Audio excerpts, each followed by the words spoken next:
Chapter 537. Huh. Duque's head was full of question marks. Was this the rhythm of welfare? He felt that something was wrong. The queen's voice became extremely soft, almost moaning. I feel like my body is floating. There seems to be something pushing against my throat. Could it be that because I just lost an admirer there's an empty space in my heart? Am I like the bad women in human novels, who fall in love with someone else immediately after the death of their lover? Hey, what kind of nonsense novels are you reading? Even in danger, Duque could not help but complain about this kind of trashy female novel that misled people. No, misled someone who might be the most terrifying existence in the world. Alexstrasza raised her head. Her golden eyes were filled with a haze of confusion. The queen seemed to be a little confused. Revelation of the Holy Light. Duque cursed. Bolsh ***. How could Revelation of the Holy Light have such a vulgar story? Do you believe that I will fight the Archbishop of the Holy Light to the death? Alright, I was just saying.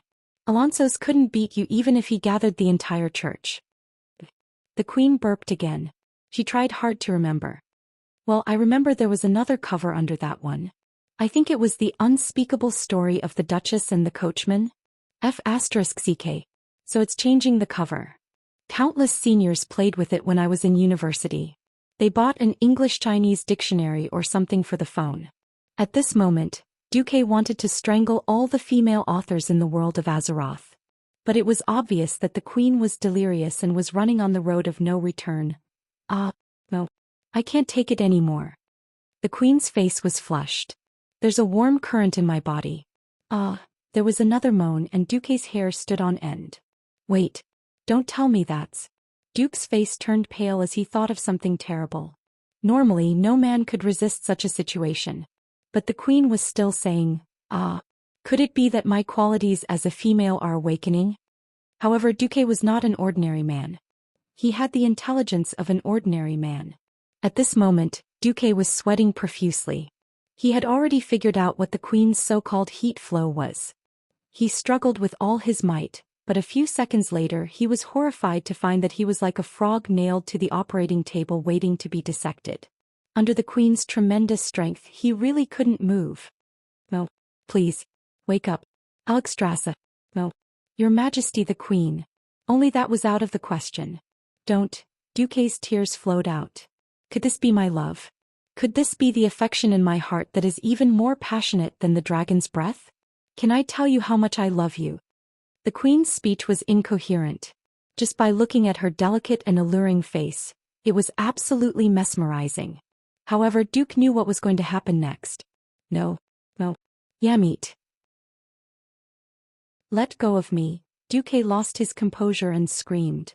Oh, it's too late. I'm coming out. Duque stopped struggling. Tug my. Ugh. At this moment, Duque thought of the collapse of the mountains and rivers. At this moment, Duque thought of a broken dam. At this moment, Duque struggled to use magic to resist the queen's vomit caused by too much alcohol. However, Duque failed. Low-density elements would definitely be repelled and dispersed by high-density elements. In front of the Red Dragon Queen, Duque's pitiful frost elements were completely repelled. As a result, a large pile of sour and smelly vomit was poured onto Duque's chest. Then the queen who had done such a shocking and insane evil thing actually fell asleep. He fell asleep. Asleep. Help. It's fine if you're asleep, but don't sleep there. And don't use dragon breath. Outside the door, the responsible Gavin Rad seemed to have heard Duque's panic-filled pleas for help again and finally couldn't help but rush in. In the next second, this unreliable paladin was dumbfounded. What did he see? From his angle, the beautiful Red Dragon Queen's head was resting on Duque's thigh as if she was doing something shameful. The problem was that the queen's butt was still stuck up high. Even though she still had her pants down, it was an eyesore. Sorry to disturb you. Gavin Rad immediately pulled his head back, wondering if he would be silenced or something. No, it's not what you think. Help me. Before Duque could finish, he saw the door close in despair. Me. Faster, see. Looking at the fire element that seemed to have a mind of its own, following the breath of the sleeping queen and hovering less than 2 centimeters above his dick, the horror on Duque's face froze. Help. Someone save me. There's really nothing going on between me and Alexstrasza. The priest of Azeroth had a skill called Prayer of Despair. Duque didn't believe in the holy light, but it seemed that his bad luck was finally over. A familiar silver-haired figure suddenly appeared on the windowsill. For a moment, the beautiful female figure seemed to scold him in disdain. She wanted to turn around and leave, but the sour smell in the wind attracted her attention. Sasha asked tentatively. Help me. Duque seemed to have found a life-saving straw. He really wanted to cry. Looking at Duque's face, which was uglier than if he had been tortured but had regained its youthfulness, Sasha couldn't help but burst into laughter. After the initial shock, she finally understood the situation. She put her hands on her hips, not sure if she was angry or amused. It looked like a passionate affair, but it was actually Duque being tortured by the most powerful female dragon in the world in a drunken rage. It was a pitiful and helpless matter. All right, I got it. Sasha really didn't have any good ideas to deal with the dragon. She tried to see if she could loosen Alexstrasza's claws, but she realized that even in human form, the strength of a dragon was not just for show. Sasha was also surprised that the queen didn't crush Duque's arms and legs like twigs. Ugh, if you can't loosen her, at least help me wipe that thing off my chest. Thanks. Duque said bitterly. Wait. I have another idea. If she really lowers her spirit and vitality, we can try. What Sasha wanted to do was the druid's pacify. Most of the skills of a ranger leaned towards hunters, but as the king of the forest, the nature-loving ranger also had many druid skills. Pacify made animals less angry and dispelled the enraged effect. Miraculously, the queen actually loosened her tight grip and Duque was able to break free. Chapter 538. Cough cough. I'm saved. Duque struggled to crawl out. Then he saw Sasha, who was trying to pretend that she didn't mind, but she was pinching her nose and looking at him as if he were a dirty thing. As for the culprit, the red dragon queen, she curled up into a ball like a cat and fell into a deep sleep. Faster thief. He couldn't hit her and there was no point in cursing her. With Sasha watching from the side, Duque could only blame his bad luck. Ugh. Alright, I'll go take a shower now. Alright? At this moment, Duque, who felt that his life had turned gloomy, rolled to the bathroom in resignation. There was no running water in this world. It was good enough to have 2 tubs of clean water in the bathroom. Fortunately, it was still hot. If it were winter, a bucket of ice water would be poured over his head. Just thinking about it would make him want to die. Not having a shower head wasn't a problem for Duque. Duque was quite good at controlling the water element. Now that he was far away from the drunkard who was covered in flames, the operation of the magic circuit became normal. Sitting in the bathtub, Duque agilely manipulated a column of water to rise from the bucket and poured it evenly on his body. On the other side, Sasha looked at Alexstrasza, who was sleeping soundly on Duque's bed. She didn't like it at all. She couldn't care less. She opened Duque's door and saw Gavin Rad and Vanessa staring at her with their mouths wide open. Gavin Rad's mouth was wide open. This isn't right. Wasn't Boss fighting with the Red Dragon Queen just now? Why is it Aurelia's sister now? A boss is so mighty. Humph. Sasha snorted coldly, scaring Gavin Rad, who was obviously thinking the wrong thing. Her Majesty Alexstrasza is drunk inside and has fallen asleep. Please help carry Her Majesty to the guest room. The 2 guys outside had the word embarrassed written all over their faces, but who asked one of them to be a bodyguard and the other a maid? After a while, the queen was carried away and the bed was changed into clean sheets. When Sasha returned to Duque's room, she was surprised to find that the room still had a rancid smell. After using the power of the wind to disperse it, there was still a little smell. Sasha realized that the smell came from the bathroom. Duque was still washing. There was no shampoo or soap in the world of Azeroth. There was only the simplest form of washing. But that smell. Recalling Sasha's pretentious but disgusted expression, Duque just wanted to scream for help. Suddenly, Duque, whose back was facing the bathroom door, heard the sound of the door opening. The next second, a few soft fingers gently wiped the back of Duque's ears. There's still something dirty here. The one who spoke was naturally Sasha. Duque couldn't stay calm anymore.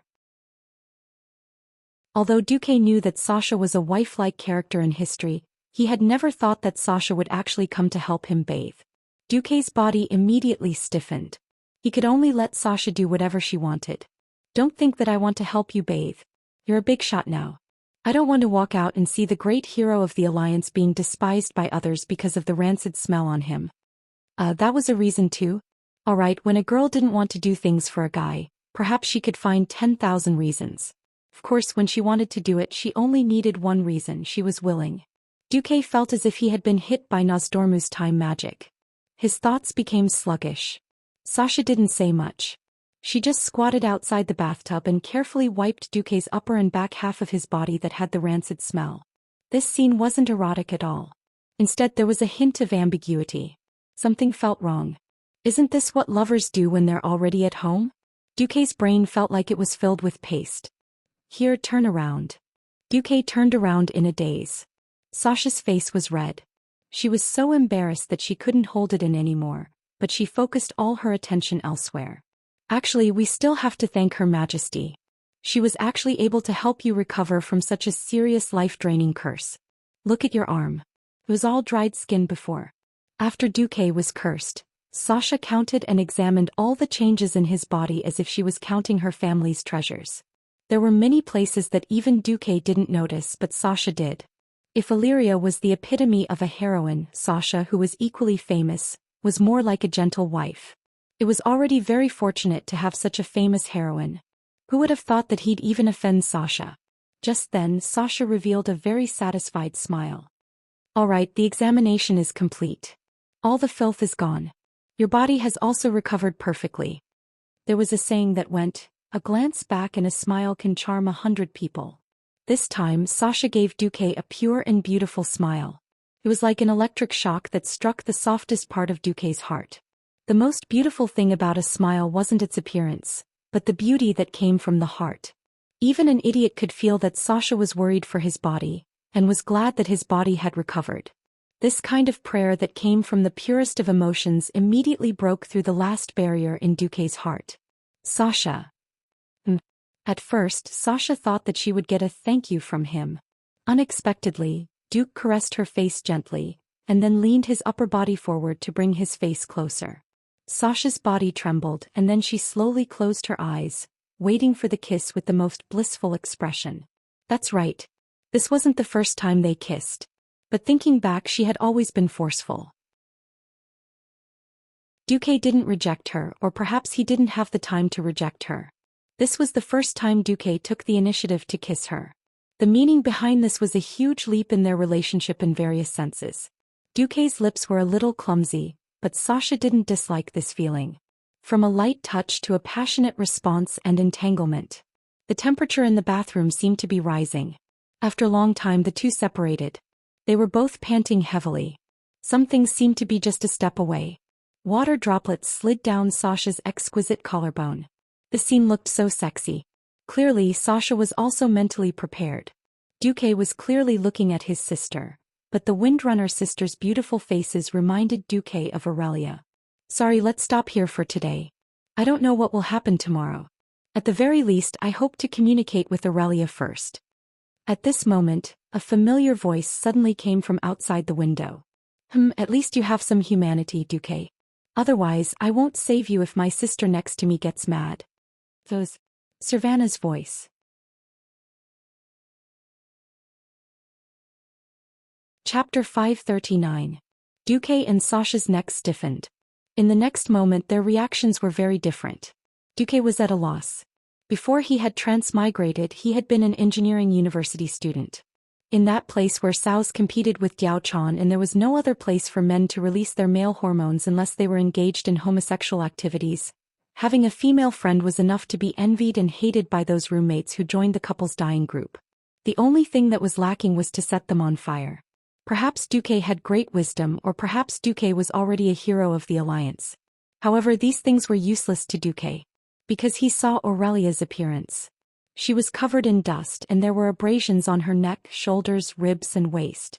Some were still bandaged, while others had clearly healed recently.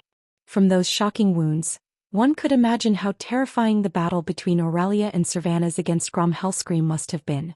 Those wounds were all near her vitals. Just how many times had she brushed shoulders with death? Just how many times had she barely escaped death, only to fall into despair again?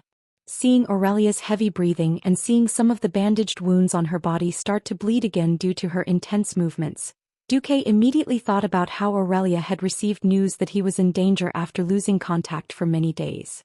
Then she had madly rushed back day and night. Just what kind of love was that?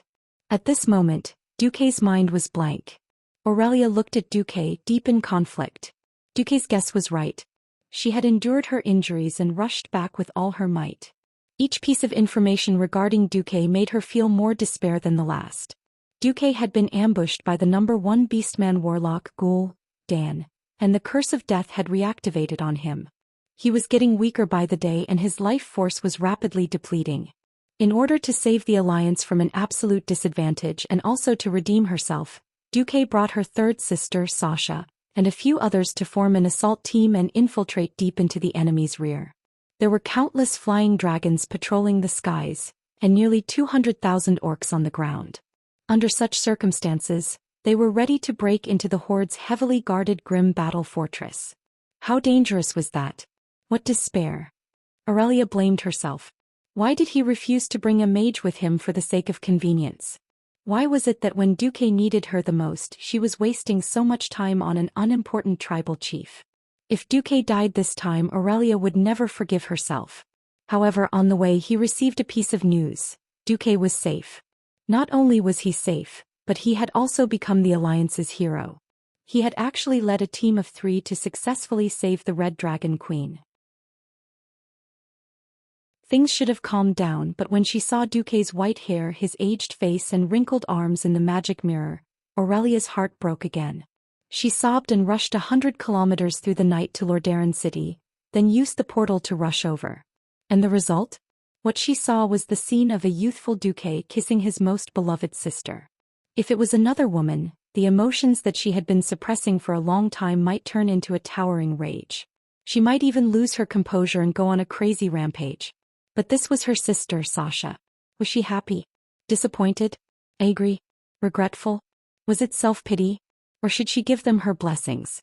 There were too many thoughts in Aurelia's mind. She could not describe the taste in her mouth, as if all the seasonings had been poured in. For a moment Aurelia had the urge to leave. But when she saw her sister's face that was extremely similar to hers, she felt as if she was the one playing with Duque in the bathroom. The contradictory feeling made her stand on the tree trunk at the same height as the bathroom. She was nailed there, unmoving. Sasha had already thought of a line which was, "Even if it's my eldest sister, I won't back down." But when the words were on the tip of her tongue, she could not say them when she saw her eldest sister. A gust of cold wind blew and she suddenly felt very, very cold. Servanas, who was stuck in the middle of this melodramatic love triangle, was also having a headache. On one side was her most respected eldest sister, and on the other was her most beloved third sister. Stuck in the middle, she would die no matter which side she helped. Queen Sylvanas, who had always been wise and decisive in history, had a splitting headache. Suddenly, as if she had lost control of her emotions, the branch under Aurelia's feet broke. After a crack, Aurelia's body fell. Without any hesitation, Aurelia turned around and wanted to leave at high speed. At this moment, Servanas's eyes were finally filled with murderous intent. Her eyes clearly told Duque, "No matter which one of us is sad, I'm going to kill you." Duque shuddered. Finally a man. Don't go. Otherwise, some of us will regret it for the rest of our lives. A thunderous roar spread throughout the entire state guest house. Be it Sasha, Aurelia, or even the onlookers in the state guest house, everyone trembled and froze on the spot. Duke suddenly stood up and activated the Phoenix Flame magic circuit in his body at the same time. The high temperature instantly evaporated the water on his body, but his perfect control did not let any of the steam affect Sasha next to him. He raised his hand and 10 hands of magic appeared. In less than a second he dressed himself neatly. In the next second he grabbed Sasha's waist and opened the window in the bathroom that was more than 2 meters tall. He crawled out and floated to Aurelia with slow fall. Duque let go of Sasha, who was still a little confused, and said to Aurelia, "Let's go for a walk." It wasn't a request or a plea.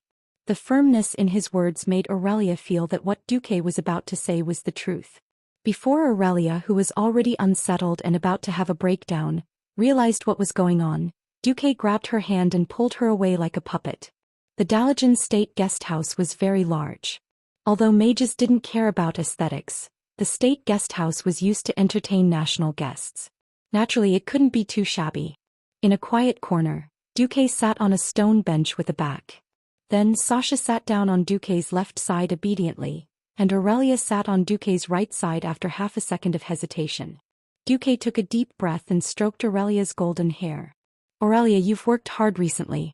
Can you tell me what you've been through recently?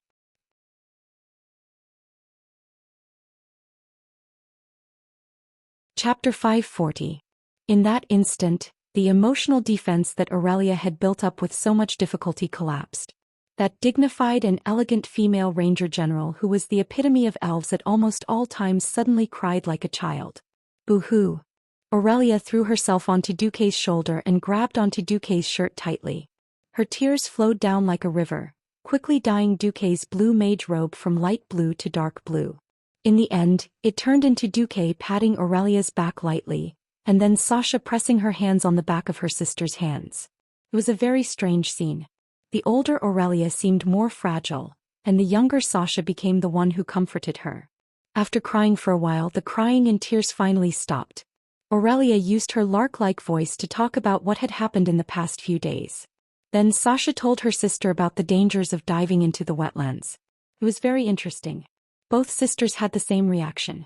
When Aurelia talked about how her neck was almost split in half by Grom's blood howl, Sasha's hands trembled. On the other hand, when Sasha said that she was about to die under the young dragon's breath, but was saved by Duque's ice barrier, Aurelia also shuddered. After the two sisters finished talking about their experiences, the air suddenly fell into a dead silence. At this moment, Duque actually wanted to say something, but realized that he didn't know what to say. But at this moment, the temperature of the air that had already begun to cool suddenly plummeted. Wait. Shouldn't the two sisters be reconciling? What's wrong now? Duque was shocked to discover that an unknown battle aura that didn't belong to science or magic was compressing the air. The two sisters stood on the left and right, and Duque, who was sandwiched in the middle, felt that his body was suffocating from the mysterious power surging out of the two sisters. Duque cursed inwardly. Weren't the two sisters supposed to calm down and talk nicely? What was this terrifying feeling of stagnation? Aurelia elegantly took out a small handkerchief and wiped away the tears on her face. Since she didn't put on any makeup, she didn't have to worry about ruining her makeup like an internet celebrity on Earth. She smiled and regained her valiant and heroic posture. Aurelia gently flipped the blonde hair hanging down from her temples and proudly raised her extremely lethal hygel peaks. All right, sister. I acknowledge that you have the qualifications to snatch my man. However, I will use my strength to make you give up. The relationship I've had with Duque for many years isn't something you can surpass just by spending 2 weeks with him. Duque almost bit off his tongue and swallowed it back into his stomach. Damn it, after saying so much, you just think that my sister is qualified to fight with you? However, was it a good idea to use such a big move? This was a time kill. On the other side, Sasha didn't back down. She lightly flipped her silver hair and stretched her perfect long legs. I won't give up. Sometimes, even an instant is enough to surpass tens of thousands of years of mediocrity, let alone 2 weeks. I believe in my choice and I also believe in my own charm. Alright, resplendent instant is greater than eternity, is out. Before Duque finished complaining in his heart, the two sisters saw that the other party wasn't moved and suddenly changed their target at the same time. Duque. The two sisters looked at Duque and said in unison, Duque, who do you choose? Yusu. This situation had already surpassed jealousy and the fight between sisters. This was more like a kind of recognition of their confidence and beauty. But what kind of joke was this? Both of them were famous heroines in the future.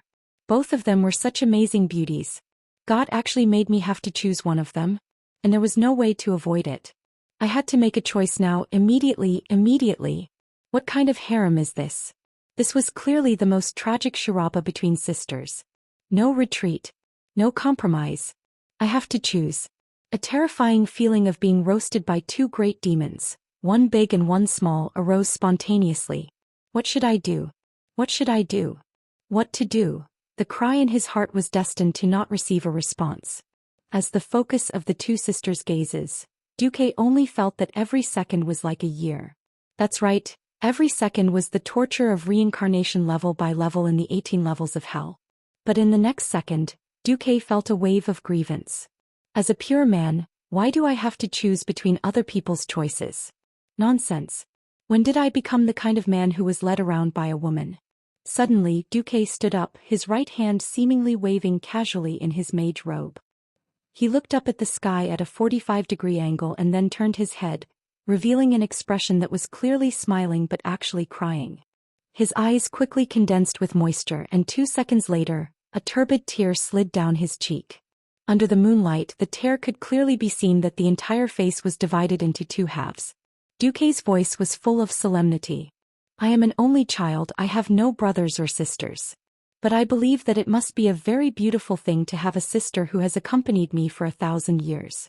To make such a close pair of sisters have to decide the winner and the loser for a man, such a cruel thing. I can't do it. Duque? Aurelia was a little panicked. Wait. Sasha panicked even more.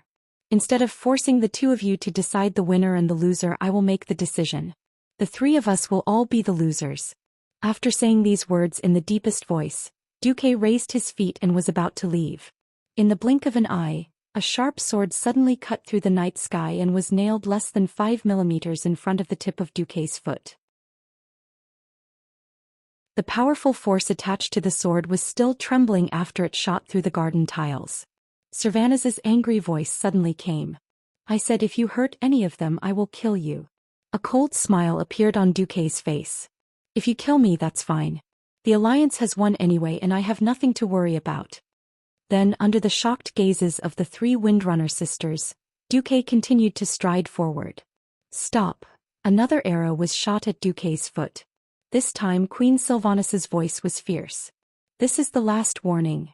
But Duque still didn't stop. He sighed softly. If my death can solve the problem, then let me die. Oh wait, Xena. Aurelia was also anxious. She hurriedly stood up. Second sister, no. Aurelia even pounced on her. At this moment, Servanus shot out her strongest arrow. The arrow contained the power of thunder. Almost as soon as it was shot, it exploded in the garden. The sharp sword shot at Duque with the anger and determination of Queen Sylvanus.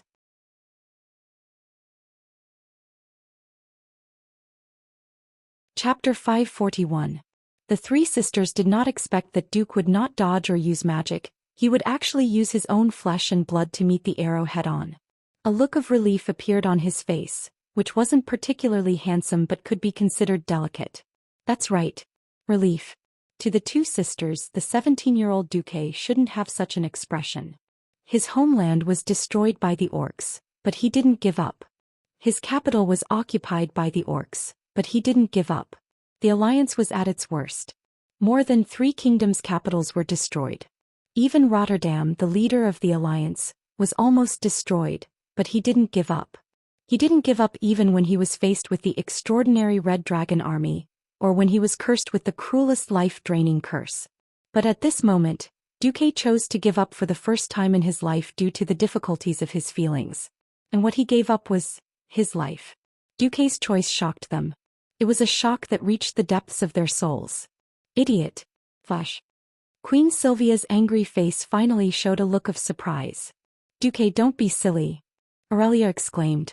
She thought of Duque's magical mirror image spell. No. As she screamed, Sasha thought of the magical scene of Duque activating Ice Barrier at the last moment. So both Aurelia and Sasha hesitated for a moment. But, under the sisters' exaggerated dynamic vision, Servana's arrow pierced Duque's chest without any resistance. The piercing sound of the arrow tearing through the mage's robe was unbearable to the sisters' sharp elven ears. In the next moment, blood splattered everywhere. The blood splattered at the speed of the arrow, stimulating the sisters' visual nerves to the maximum. Fake? No. This was real. There were no magical waves at all. Duque was really going to die for love. Just because they were forced by the sisters. The greatest hero in the history of the Alliance, Duke Marcus, did not die at the hands of the millions of orcs, did not die under the dragon breath of the controlled Red Dragon Legion, did not die under the pursuit of Deathwing, but because of a relationship? No, absolutely not.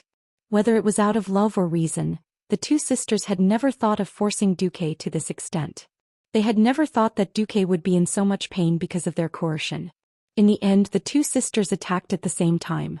Boom! A bolt of lightning flashed. Time seemed to freeze.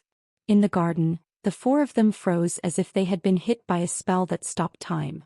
On a tree 10 meters away, Servanas maintained his stiff shooting posture. On the ground, Sasha's right hand grabbed the tail of her second sister's arrow.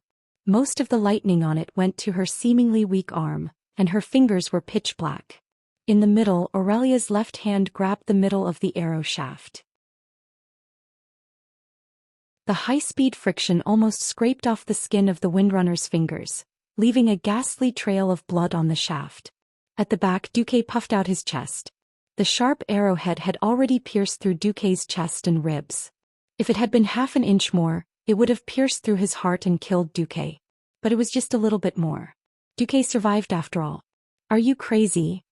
The two sisters turned and cursed at the same time. Crazy? Maybe. But it's better than having you two fight it out. I'm sorry, I really can't make a choice. It was his left eye just now and it was his right eye this time. A second tear rolled down from Duque's face. Seeing her eldest sister and third sister's expressions, Servanas finally realized that she had been the bad guy for nothing this time.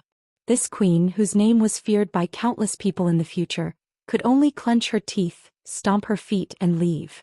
What was left was only an angry curse. You got off easy, you little brat. The commotion in the garden of the state guest house couldn't be hidden from anyone. Luckily, Gavin Rad was still responsible. He asked Vanessa to chase away the onlookers, and forced himself to be a third wheel to treat Duque and the other two's wounds. Actually, Servanas had held back. If she had used her full strength, the two sisters wouldn't have been able to heal him so quickly. The state guest house finally quieted down after midnight. On the balcony, Duque and the two sisters kissed goodbye. Aurelia took the lead and Sasha could only watch her eldest sister angrily. Then she used the same amount of time without backing down. Not a minute more, not half a second less. It felt like the two sisters had made some sort of agreement that Duque didn't know about. Rest early. You have an alliance meeting tomorrow morning, right? Aurelia said with concern. Yes. You have to miss me. Sasha was even simpler. Yes. After finally chasing away the Windrunner sisters, Duque could finally sleep peacefully.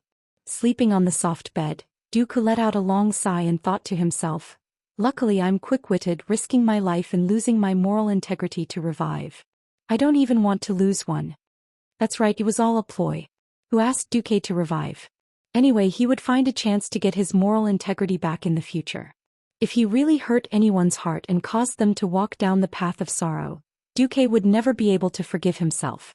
Duque quickly fell asleep, in less than 5 minutes. In a daze, Duque was ambushed. Duque opened his eyes, and his vision was filled with that head of shiny golden hair that seemed to glow even in the middle of the night. Aurelia. Damn it. She actually dared to sneak away at this time? Didn't the two sisters make some sort of agreement not to sneak away or something? Duque had just pretended to be benevolent and said that he couldn't choose between the two, and now he was with Aurelia. Wasn't that just slapping his own mouth? Duque wanted to reject immediately, but who knew that Aurelia would seal Duque's lips with a tender finger? Perhaps Duque could find 10,000 reasons to refuse, but who knew that one sentence from Aurelia would settle Duque? What she said was, I miss you, and I love you, were both extremely simple words. Any writer could create countless attributives and adjectives for this sentence, but in the end, none of them could be as straightforward and powerful as this simple sentence. This sentence easily triggered the heavenly thunder and earthly fire. The feelings that Duque had also suppressed for a long time poured out in an instant. System notification. You have used lacerating strike on Aurelia's armor. You have used suppression. You have used Duque's godly sword 999 combo. Boss Aurelia has been defeated and has entered paralyzed state. Finally he won. At this time a pair of arms suddenly wrapped around Duque's neck from behind, and in the corner of Duque's eyes, he saw a similar shining silver light.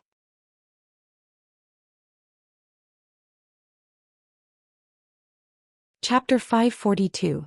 There were no other high elves who could bring out the beauty of silver hair to such an extreme. The only one who could appear here without anyone noticing was Sasha.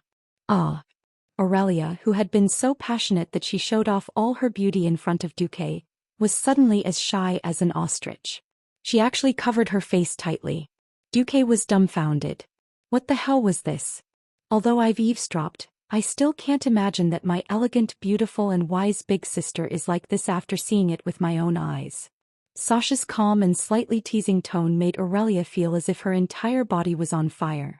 In the next moment, Sasha hugged Duque from behind. The rich and bouncy feeling made Duque shudder. Duque couldn't help but wave his sword that was still in its sheath. Aurelia almost died from Duque's trap. She let out a coquettish grumble that even she herself couldn't believe. Through the gaps between her fingers, Aurelia, who still covered most of her face, glared at Duque, and Sasha, who was behind him. Calamancida. In the High Elves' language it probably meant, "Wretched girl, are you trying to show off?" Sasha chuckled. "No, I'm just like you, big sister. I'm infatuated with a little boy named Duque." Then, like a slippery loach, she crawled over from behind Duque and lay down next to Aurelia. She then said something in the High Elves' language to Duque shyly. It was a prayer that combined poetry and music. Paired with Sasha's clear voice, it was rather moving and pleasant to the ear. Of course, after removing the meaningless syllables that were purely for the sake of the tone and tune, it was simplified like a cow chewing on a peony. The most appropriate translation was, "I'm not talented. Please take care of me in the future." Yep, standard newlywed wife dialogue. Aurelia patted Duque and Duque immediately understood. Duque immediately unsheathed his godly sword. And so, Duque and Sasha began their sword dance. Following the ever-changing rhythm, Sasha continued to shake her fair and flat abdomen. Her 5 fair and jade-like fingers gently spread out.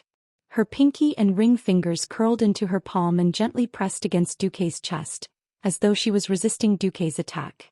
It was the first time they danced together and Sasha was obviously a little nervous. She tightened her arms with all her might, and coordinated with the attacks of the godly sword. Her long snow-white legs swayed continuously in complicated and sexy steps. Just like the European fox trot before Duque's transmigration, the intersecting and swaying movements were sometimes elegant, sometimes sensual and charming, and sometimes cool and mysterious. Her mermaid lines, which had been trained for a long time, displayed an enchanting quality that was similar to a belly dance. Duque couldn't take it all in. She had clearly been defeated by Duque's godly sword. But Sasha's expression was still so confident, so proud, so ambiguous and so seductive. It was as though she was currently the goddess of beauty, Venus. Everything about her was filled with beauty. In his days, Duque felt as though the high elf in front of him had completely overlapped with a certain national vixen from before his transmigration. As long as there was life, the sword dance would not stop. Then, the atmosphere of the two sisters' intense battle disappeared after Duque almost died to prove his resolve. When the storm-like sword dance ended, there was instead a sense of tranquility. "Damn it, Duque. My third sister and I have really been bewitched by you." Aurelia bit down on Duque's shoulder. Duque bared his teeth. "Hee, a good man or a good woman will always have suitors, right? Doesn't this prove how outstanding Duque is?" Compared to Aurelia's wild and untamed nature, Sasha was as gentle as water. Duque spouted nonsense with a straight face. Yes. I've already used godly hypnotism on you. You won't be able to leave me for the rest of your lives." Hey, Aurelia was disdainful. Sob. "What about me? Beg Duque to take pity on me?" Sasha wiped her tears. Yes, the tears at the corner of her eyes were real, but they didn't flow out now. "Third sister, don't ruin the show." Aurelia was annoyed. Just as they were fooling around, a white light appeared on the horizon. The sun was about to rise. The next day, Duque was woken up by Vanessa's knocking on the door. Hey, beastly Duke, the sun is up. You have a very important Alliance throne meeting in the morning." Vanessa's rude voice penetrated into the room. Duque was confused. He suddenly felt that something was wrong. "Wait. Vanessa, what did you call me just now?" "Duke Marcus." Outside the door, Vanessa's voice was extremely calm. Of course, Gavin Rad couldn't help but snicker, which betrayed the little maid's temper. Duque quickly glanced at the records in the system. He immediately felt like killing the little maid to silence her. Stupid girl, don't think I didn't hear you change the way you called me. Duque shouted angrily. No, you must be sleepy and heard wrong, Your Grace. The little maid insisted. I'm in a good mood. I won't argue with you. At this moment, Duque turned his head and suddenly realized that there was no one behind him. The Windrunner sisters, who were still there a few seconds ago, had dressed themselves at lightning speed and disappeared. This was way too awesome. When Duque came out, Gavin, Rad and Vanessa saluted Duque. Vanessa added, Lady Alexstrasza from next door seems to have disappeared before dawn. She left a note behind. Duque picked it up and opened it. It was full of crooked words in the human common language. The first line was, I can't believe it. You actually didn't touch me last night? What the hell is this? The wail of a 10,000-year-old virgin? Alright, congratulations. You've managed to keep your life. Hey, is this a murder trap? Actually, my sleeping posture is very bad. No matter what form I take, once I fall asleep I will easily flip out. Last time an ancient dragon rushed in because of an emergency and accidentally slapped me, seriously injuring me. Took me several decades to recover. Seeing this, Duque almost spat out a mouthful of blood. The glorious image represented by the term queen began to collapse in Duque's heart. The last message was, actually, I can use a secret method to go back and see what happened to me in the past. I'm sorry for last night and thank you for making me feel better. I've told the little ones that the Red Dragon Army's principle is not to intervene in the conflicts of the mortal races. But what followed was a string of cryptic dragon language. After reading it with the system's translation, Duque suddenly felt like he had found a treasure. I've worked so hard for so long, saving you was not in vain, Alexstrasza.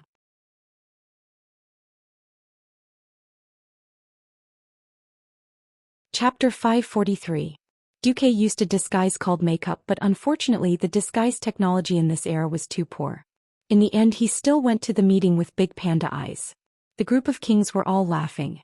The current Dalajan was not the same as the floating city in the future. The Dalajan city was located on the southern shore of Lake Lord Emir, and there was still a lot of space. However, even though every state guest house was a standalone villa for safety reasons, they were all in the same district. Last night, Duque's side was so noisy that a certain Windrunner's second son used a thunder arrow. It was impossible not to let others know. Of course, because no one deliberately asked about it, not many people cared about Duque's private affairs. Everyone just thought that Duque's ship had failed. With Duque's current status, it was not a big deal if he failed. No one thought that Duque would have a relationship that crossed races. For example, almost everyone knew about Dai Lin and the female elf mage called Gina Goldsword. So what? In the eyes of the high nobles, lovers were just a matter of taste. As long as the wife wasn't of the same social status, she wouldn't be able to show off in public. Speaking of which, at Duque's level, there were not many women who were good enough for Duque. All the kings looked at Duque with a playful expression, as if they wanted to see which family's princess or Grand Duke's daughter Duque would marry in the end. The Alliance Kings meeting naturally prioritized business. After everyone arrived, they immediately started a tense discussion. Turayan first introduced the situation. The Horde's message delivery is obviously much slower than the Alliance's. After losing the Red Dragon Army's assistance, the Horde lost all means of rapid communication. Even now, the 100,000 Horde entrenched on the east side of the Wall of Thoradin still have no signs of retreating. According to our estimates, the Wolf Cavalry messengers from Grim Battle Fortress will only arrive at the front lines of the Wall of Thoradin tonight, or even tomorrow morning at the earliest. King Salas Trollbane, who was the most nervous, immediately slammed his fist on the map table. What are we waiting for? We need to launch an all-out attack before these green-skinned creatures escape. We need to wipe them out in the earthy highlands. As the newly born ruler of a fallen kingdom, Salas was the most nervous of them all. On the contrary, Lang, whose country had been subjugated for a year, seemed even calmer. Of course, in terms of the desire to restore the country, the two kings were equally matched. However, Salas's proposal did not receive much support from the other rulers or representatives. Everyone could see the decline of the Horde, and the recovery of the earthy highlands was a sure thing. The question was how and at what cost. In the alliance, every country had their own political and economic demands. Everyone knew that they had to defeat the horde or else no one would have a good time. Unfortunately, after fighting for so long, even a rich country like the Rotterdam Kingdom felt the pinch, let alone the weaker countries. Just as Salas' face turned livid, Andoin said, "The price to pay is too high. Should we consider waiting for the horde at the front lines to receive the news of the collapse of the rear, and launch an all-out attack while their morale is down? We can chase after the horde's butts just like chasing rabbits. That would be much easier." As soon as Andoin's voice fell, a few kings of the alliance immediately agreed. Unfortunately, the bronze-bearded dwarves of Cosmodin did not agree. After confirming that the horde was defeated in the wetlands, Nureddin Bronzebeard, who had rushed over on his griffin, grumbled, Hey, are you sure you can annihilate these hundreds of thousands of orcs in the earthy highlands? Don't chase all the orcs back to Cosmodin after you've had your fun chasing rabbits. Then we bronze-bearded dwarves will be in trouble." Cudrin Wildhammer naturally chimed in, "Yes.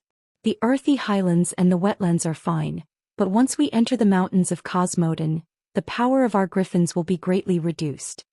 Andoin stole a glance at Duque, and saw that Duque nodded slightly. He immediately felt confident. "Then we can make some slight changes. With the Dalajan Mage's teleportation spell and the transportation of the Griffin Knights, we can send about 2,000 elites to Torrential Fortress. Then this group of elites will quickly march east and regain control of the position on the north bank of Sodder Bridge. Then we can—" Andoin smacked his fist against his palm. Everyone knew that this was like catching a turtle in a jar. King Soras immediately perked up. Even though he knew that this would be a costly operation, the benefits of this operation were obvious. The horde would completely lose the last organized frontline army. Torrential Fortress can send 400 knights. Stormwind can send 300 knights, King Lang added. Alterac can send 200 knights. The one who spoke was General Haas. Even though the Alterac kingdom only existed in name, this great soldier had been working hard to wash away the shame of the badge on his chest. Kurtiris can send 200 elite soldiers who are familiar with the operation of the ballistae. Dalen also added. Of course, it could be said that the remaining human ballistae in the northern position could be used. However, his positive response still surprised the leaders of the other countries. Since the start of the war, Kurtiris had been acting like he only cared about the navy. The two dwarves looked at each other. The dwarves can send 300 secret room guards. Kuel Salas can send 300 rangers. King Turinas could not sit still anymore. He gritted his teeth and said, Rotterdam can send 500 knights. This time it was the 10 countries of the alliance. Every country had sent troops. After some discussion, Lothar, who was the best at fighting, personally led the team. They changed from a simple airborne landing to a ground assault team to directly attack Sodder Bridge. This was because they could still go straight to Torrential Fortress from South Shore along the beach on the east coast. King Salas swore that there was a secret passage in Torrential Fortress that led directly to Sodder Bridge. Hence, the plan eventually became a commando team of 5,000 people to block the escape route of the tribe. Then, Mograine would lead the 200,000 human troops to attack from the front, trapping the tribe from the front and back. Originally, the Alliance's army on the west side of the Wall of Thoradin had always been in a state of combat readiness. Even their rations had been packed long ago, so it did not take long to prepare. On the contrary, the planning of the commando team caused a lot of brain cells to die. The leaders of the various countries had already intentionally or unintentionally ignored Duque, because Duque's contributions were too great. Who knew that Duque had secretly made his presence known? When Andoin and Lang privately asked Duque about the plan, Duque nonchalantly said, You guys go ahead and fight. If you can't, I'll be the backup. What kind of protection? I'll ask the Red Dragon army to wash the ground with dragon breath. Andoin and Lang both spat.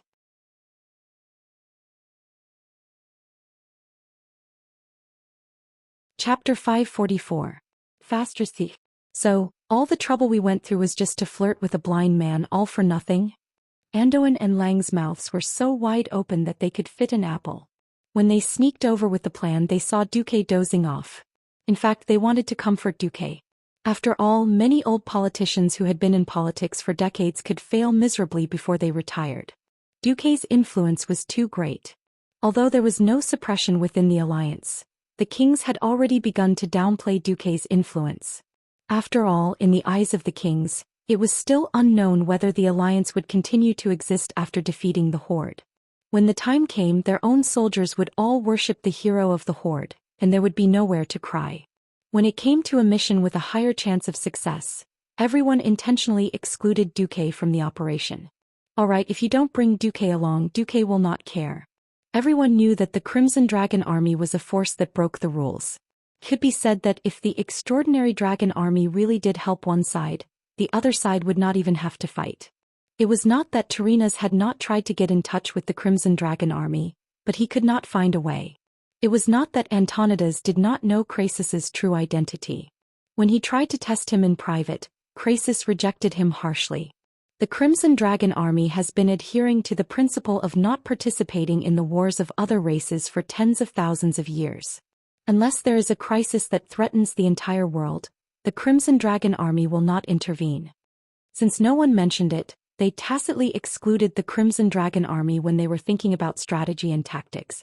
Alright, everyone here thought that the Crimson Dragon Army would not participate in the war, but on the other side, Duque said that he could let the Crimson Dragon Army protect him? At this moment, Anduin and Lang were both dumbfounded. The sleepy Duque, who was still yawning, secretly said, "The Crimson Dragon Army not participating in the wars of the mortal world doesn't mean that the Daoists are not allowed to seek revenge on their enemies, right?" The two leaders of Stormwind had a very interesting expression on their faces. Damn, wasn't this like letting the magistrates do whatever they wanted but not the people? Was this against the principles? No. The Red Dragon Army really didn't participate in the battle. But our queen has been tortured by the tribe for so long, isn't it okay to seek revenge? Since the boss Alexstrasza had secretly given the order, wouldn't the queen's worshippers rush over to Duque's side to listen to his orders? The list that Duque secretly showed to Lang and Anduin almost blinded them. There were as many as 10 primordial giant dragons on standby at any time, and there were as many as hundreds of thousand-year-old giant dragons. Moreover, they only listened to Duque and Stormwind's orders. Alright, with such a group of inhumane giant dragons holding the line, if the alliance still couldn't win against a mere 100,000 tribes that had lost their will to fight, then the alliance should just jump into the endless ocean and drown themselves. Anduin patted Duque's shoulder. "Have a good rest for the next few days. I'll see you at the celebration party."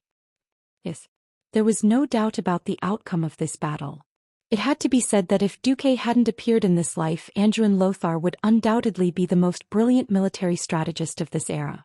Within 3 days, Anduin's 5,000 commandos withstood a total of 182 joint attacks from 100,000 orcs in the north and 5,000 orcs in the south. They were firmly nailed to the Solder Bridge. They didn't even give Duque's Red Dragon Army a chance to attack. When Mograine arrived with his army, everything was set in stone. The Dark Portal 2, September 18th.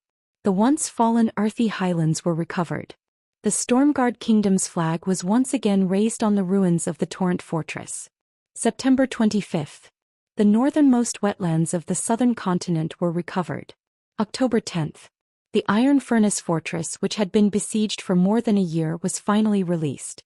Although they didn't run out of food and ammunition, they were still in dire straits. The orcs once gathered a group of 100,000 orcs and laborers in an attempt to block the alliance's advance with tight fortifications. This tactic of pillbox warfare, learned from the humans, brought great trouble to the alliance. More than 20,000 alliance soldiers were shot to death by the trolls' javelins in front of the pillbox. However, with the Red Dragon Army's seemingly random entrance, all the tribal pillboxes and arrow towers were reduced to rubble like toys. Arrow towers are awesome, aren't they? Giant dragons were sent flying with a single slap. Shooting arrows from the bunker was fun, right? Come, let the Red Dragon flamethrower teach you a lesson. Under the crushing pressure of the completely asymmetrical forces, the tribe quickly collapsed. October 16th. Under the cover of Kurtiras and the Stormwind fleet, the 150,000 soldiers of the two countries landed on Stormwind City and the north coast of the western wilderness. When the alliance opened up the second battlefield, it officially announced the start of the Stormwind War. Originally, King Del-Lin thought that this would be a very difficult landing battle. He even personally landed at Stormport with Lang. He deployed 10,000 marines from Kratiras, who were best at landing battles, but they didn't meet with much resistance. Stormwind City was garrisoned by a second-rate clan with only 30,000 people. They had less than 20,000 soldiers who could fight. After paying close to 10,000 casualties in the street battles, Stormwind City was reclaimed. However, the next problem was logistics. Looking at Stormwind City, which had experienced a second war and had been reduced to rubble, Del Lin frowned deeply. When he asked Lang about the food, Lang smiled. Sorry, my good friend, to keep it a secret from you until now. In fact, in the past year, a lot of the food in Hillsbrad has been provided by the Western Wilderness. We have already arranged a guerrilla force of close to 10,000 people. While they attack the orcs, they also ensure the food supply this time. It can be said that even if no food is sent over, we can still survive this winter. Del Lin was tongue-tied. With sufficient logistical supplies, the Stormwind army advanced at lightning speed. On the 30th of October, except for the Reedridge Mountains, the entire Stormwind army had been reclaimed. Unfortunately, the Horde had deployed a few second-rate clans from the Dark Portal, and they were engaged in a tug-of-war with the Stormwind army in the mountains. At this time, the Alliance's northern route included the newly joined Gnome Kingdom, Gnomerigan. There were a total of 300,000 soldiers from 9 kingdoms, and they pushed the front line to the Burning Steppes in the future. At the Blackrock Spire, Orgrim gathered the last of the Horde's forces. 150,000 soldiers and 100,000 orc laborers. Both sides knew that the Blackrock Spire would be the final battleground. On the 1st of November, the Horde sent a messenger and issued a request for a decisive battle. 5 days later, under the Blackrock Spire, let us decide the fate of the Horde and the Alliance.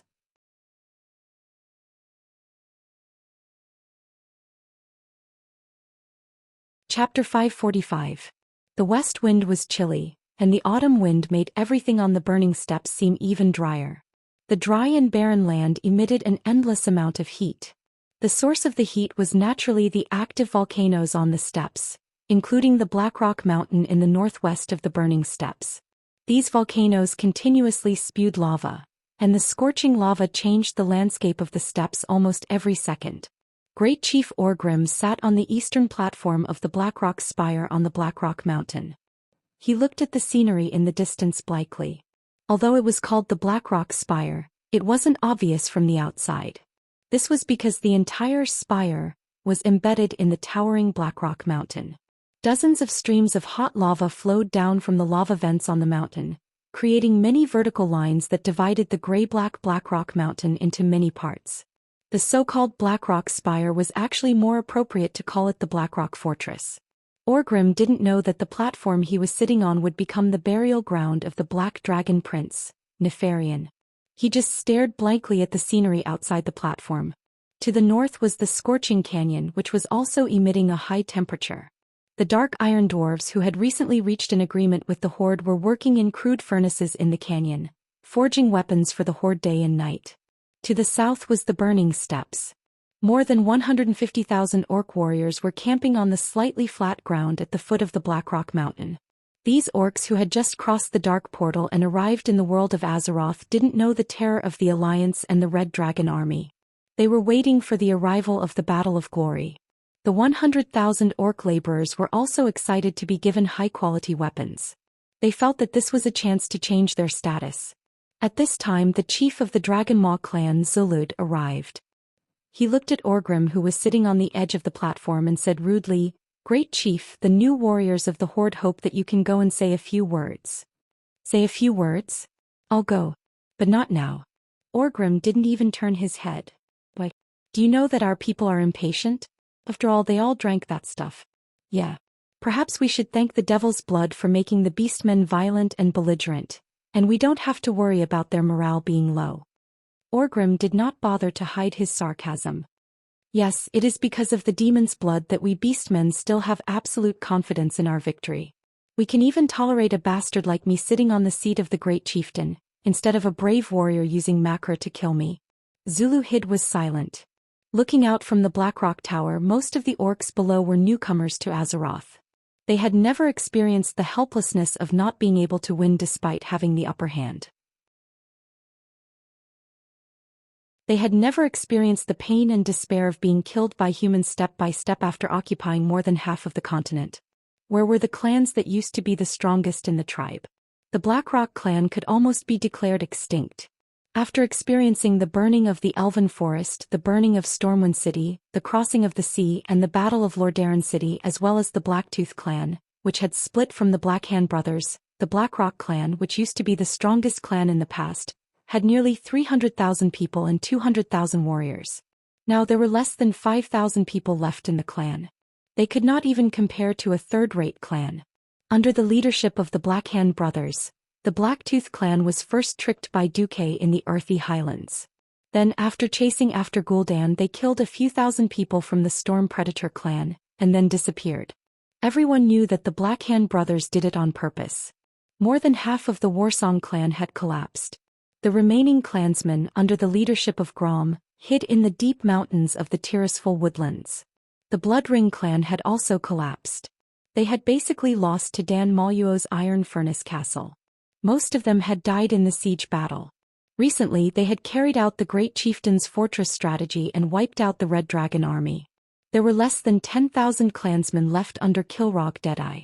The Frostwolf clan had been exiled by Gul'dan to the Alterac Mountains in the northern continent before the war. After Durotan was killed, the Frostwolf clan had completely cut off contact with the Horde.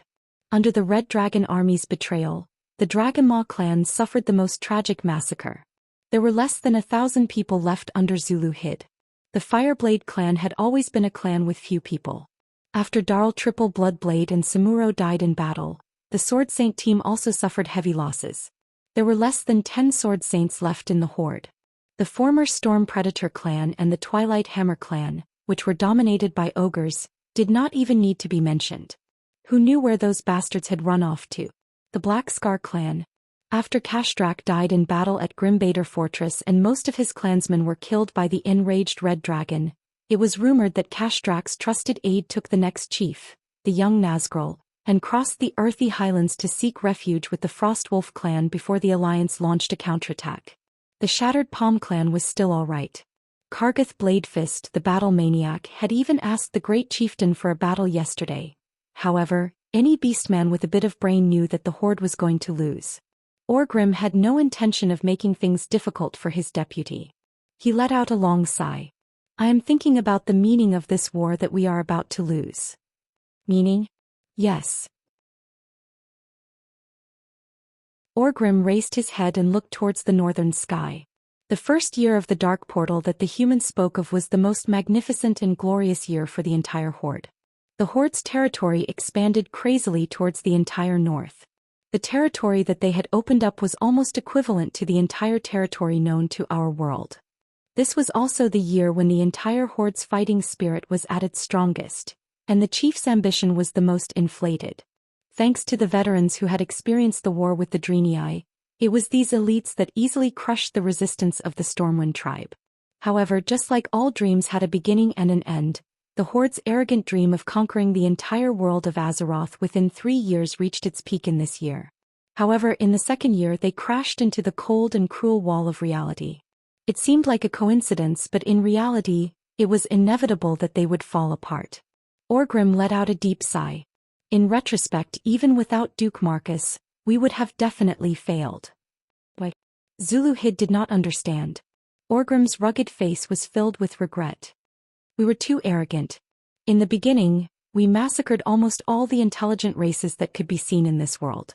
We pushed almost all of the intelligent races to the opposite side of the Horde.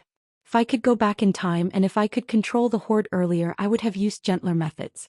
For example, I would have first occupied all the areas in the wilderness where there were no intelligent races living. Then I would have eliminated those weak races to create more living space for the Horde. Finally, when we have obtained an absolute advantage, we would then destroy any alliances that might appear.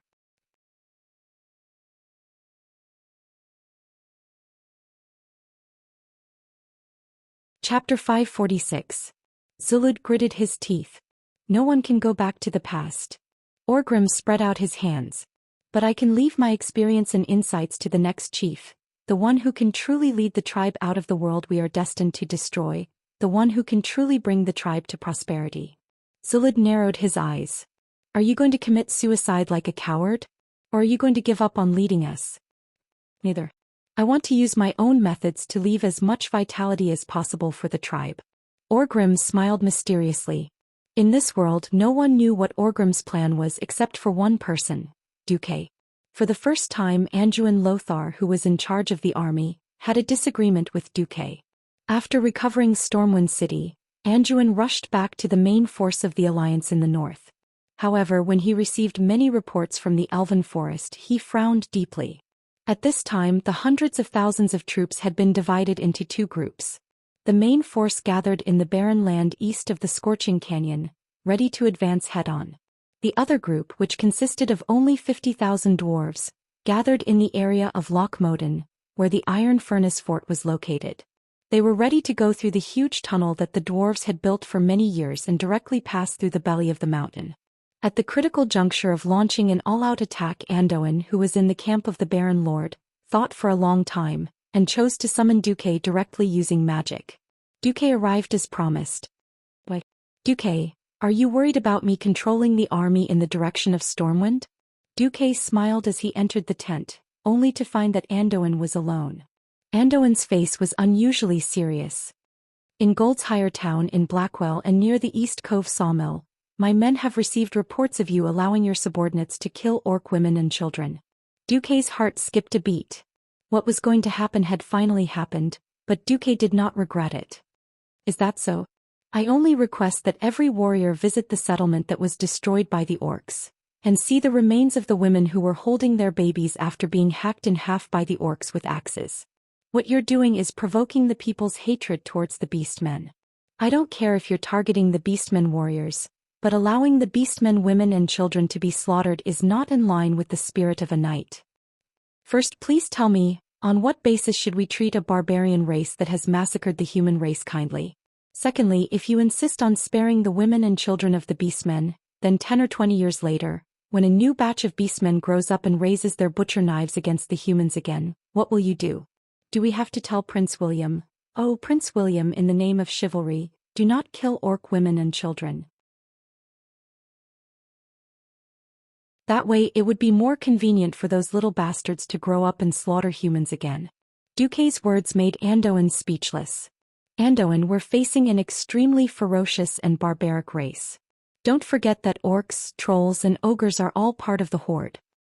But, if we abandon the virtues that humans should have, then what's the difference between us humans and orcs? Anduin argued. Virtue is destined to be an ideal that cannot be attained by everyone. I don't deny the spirit of a knight, but I'm a very practical mage. I only acknowledge races and civilizations that can be communicated with reason. Anduin, you can remove my position as the Alliance's deputy commander, and even let Lang remove my duke title. But if you want to stop me from cleaning up the orcs, please bring an army of 200,000. As soon as Duque finished speaking, Anduin fell into a deep dilemma. Anduin was very clear that he could not let the Alliance let go of their hatred. Most of the 11 countries in the Alliance had been tormented by the Horde. More than 1 million humans had died at the hands of the Horde. However, it was not in line with the oath of a knight to allow the Alliance's soldiers to wantonly seek revenge. Faced with Duque's strong opposition, Anduin knew that if he could not convince Duque, it would be impossible to stop the spread of the racial massacre. At this time, as Duque had expected, King Lang came in from outside the tent. Lang spoke very earnestly. Duque, I don't want to directly refute your approach with reason. I just want to hear your opinion on the Horde. After a few seconds of silence, Duque spoke in a deep voice. Do you know how many tribes are left on the mainland now? Do you know how many places on the mainland there are for the Horde to thrive if we can't clean up the Horde? No. You don't know, but I. No. Dao. Anduin and Clayon's expressions immediately turned solemn. The Warsong clan, the Frostwolf clan, and the various troll clans that might join the Horde were all pointed out by Duque on the big map. Kargath, Flaming Peak, Stonard, Gromgol. These tribal strongholds that were almost natural in Duque's game memory naturally had a different meaning in front of Anduin, the military strategist. Looking at these barbarian lands that had been ignored by most people, if left unattended, would become the perfect breeding ground for the rise of the Horde. Anduin and Lang were finally moved. Duque's last reason was the final blow to the balance in Anduin's heart. Think about it, did Thoradin the Great count the women and children of the trolls as weak? In this era, no matter what, humans acted according to Thoradin the Great. Perhaps the spirit of chivalry was very noble and very admirable, but compared to the common ruler of mankind, Thoradin the Great, it was obvious who was more important. Lothar was indeed a very noble person, and Duque did not want to destroy his faith, but Duque had to do so. Because after the alliance won, according to history, King Turinas would implement a very F***-kept-up policy to prohibit the alliance from killing the horde captives. This was Turinas' evil plan to use the spirit of chivalry to exhaust the other countries of the alliance. Unless they found an excuse to leave the alliance, they would be overwhelmed by the ever-increasing cost of the shelter. Those countries that truly had the spirit of chivalry and humanitarianism would become a tiger in their own bosom. King Turinas, who originally wanted to take advantage of the situation, was also defeated when he met the fallen Arthas. Duque finally understood. Of course, he hated the violent old tribe to the core and wanted nothing more than to kill everyone in the tribe. Unfortunately, the orcs were like cockroaches that could not be killed. It was impossible to completely wipe out the horde in such a big world, so he had to at least reduce the living space of the new horde, and try his best to keep the new horde under control. He did not want to have the chance to destroy the alliance at every turn, or have a stupid chief roar that would affect the city's appearance and cause trouble for the alliance. That was a long story. More recently, Duque's focus was on the second battle of the Dark Portal. In this battle, according to the original history, the alliance hero that Duque respected the most, Anduin Lothar, would be killed by Orgrim.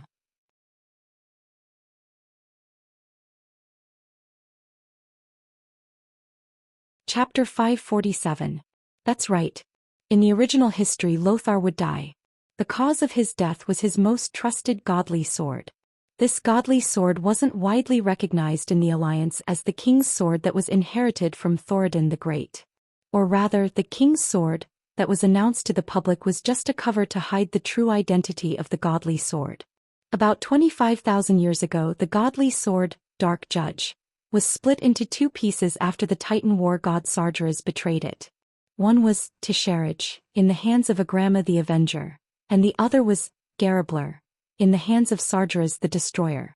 When Sargeras the Destroyer tried his best to get Tisharage and merge it into Gulslark, to summon the Dark Judge, to destroy the Pantheon, father of the gods Al-Mansur proposed to forge a weapon that could compete with Gulslark. However, this would be extremely difficult. The Dark Judge was a combination of good and evil, so what should the newly forged weapon be? Completely bright and completely good. Roaring Thunder Gugnius found the best forging materials in the universe. Forger Kaz, Goros began to forge this powerful weapon, a godly sword. Dreamweaver Noganon used almost all of his power to enchant it. Agrama the Avenger injected his noble soul into the sword, and the sword was called Iskani Punisher. Just as the sword was about to be completed, things changed. Sargeras the Destroyer led the Burning Legion to attack the Pantheon, and the gods used all their strength to finally complete this weapon. This newly completed weapon was ejected out of the Pantheon due to the force that erupted during the interruption, and was left in the newly created Azeroth. Although the gods wanted to find this sword because of the Burning Legion, they had to deal with the enemy in front of them first. After a long time, this matter was gradually forgotten. More than 20,000 years later, 3 travelers found this weapon in an abandoned cave. They were Lang Rin, the Guardian Mediv, and Anduin Lothar. Only the most noble of men could wield this sword. Fortunately, one of the 3 had it, and that was Anduin Lothar. This was the difference from the history that Duque was familiar with. The moment the sword acknowledged Lothar as its master, it suddenly fused with the king's sword that Lothar had inherited from his ancestors. Most of the time, the sword that appeared in front of others was still that seemingly thin but beautifully crafted one-handed sword. However, when Noxus needed to fight or had a thought, the sword would quickly transform in a flash of golden light. It had transformed into a gigantic 2-handed broadsword, and it was imbued with a divine aura. It was as if it would slay any evil. The Guardian Mediv gave this sword a name, Quell Zerum. In Sargeras, it meant the sword of nobility. This sword woke up from its 25,000-year slumber. Later, Anduin Lothar used this sword to kill his way into Karazhan. Fortunately, Duque also obtained the temporary approval of this divine sword. He used this sword to stab Medivh, who was possessed by Sargeras, and sent Sargeras' soul into a bottomless abyss. However, this sword had a fatal weakness. It could not be used against people of noble character. When the wielder used it against a noble person, it would lose its divine power. No one would have thought that the leader of the ferocious orc army, the orc leader who started a bloody massacre on the Azeroth continent, Great Chief Orgrim, was actually a noble person.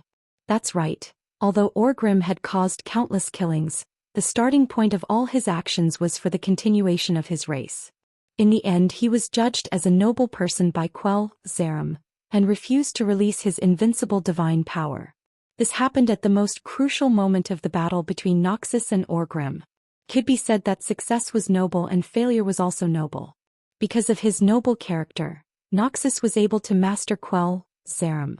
He led the army to fight in the Silverpine Forest, and it could be said that he was invincible. Other than Grom Hellscream, who had Bloodhowl, no one was a match for him. However, during the duel with Orgrim, Quell Zarim was degraded to ordinary iron. In the end, it was smashed by Orgrim's semi-divine weapon, Hammer of Destruction. This hammer not only smashed the exterior of Quell Zarim, but it also hit Noxus' chest. Noxus died because of this hammer. In life, 9 out of 10 things did not go your way. The longer you lived, the more you would feel that you had missed out on too many things and left behind too many regrets. After transmigrating, if any of the familiar faces around him died forever, Duque would feel that he could not accept it, let alone Duque's most respected hero Anduin Lothar. From the time Duque was penniless to the time Duque rose to power, Lang and Duque had given Duque too much support. She had never dragged him down. She would do her best and not hold back. Even if in this life, because of Duque's efforts, Lang did not die, and Duque did not have to lick King Tyrinas's boots and beg for a chance of survival for William, who had lost his father. And Duque did not have the glorious record of fighting alone at the front line of the alliance. This did not affect Anduin's noble character.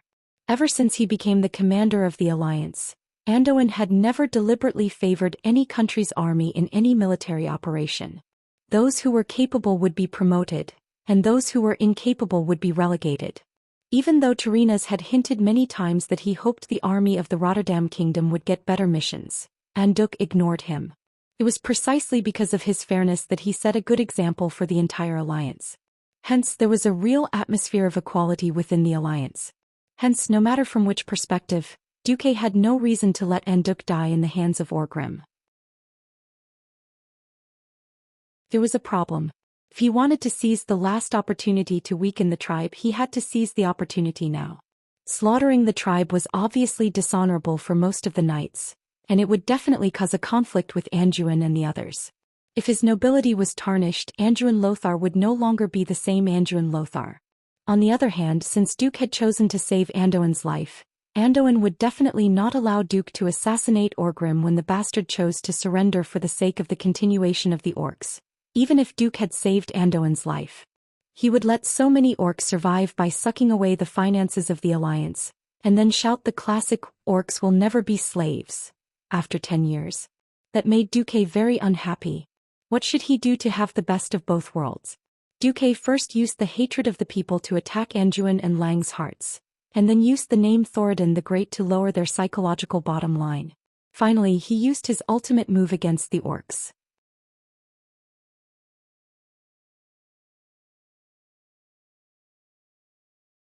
Chapter 548. Family planning was our basic national policy. Anduin was a warrior. Although Lang was well versed in all aspects, he was not very good at internal affairs. Neither of them saw through Duque's insidiousness, though it was wisdom. At the end of the day, this wasn't the era of Azeroth where technology was everywhere. After seeing the Draenei and absorbing the technology from the Pantheon, all kinds of crazy things appeared in Azeroth. Especially when the Burning Legion entered and even the Floating Universe fleet came. Now it was still an era of cold weapons. In the era of cold weapons, to a large extent, people were used.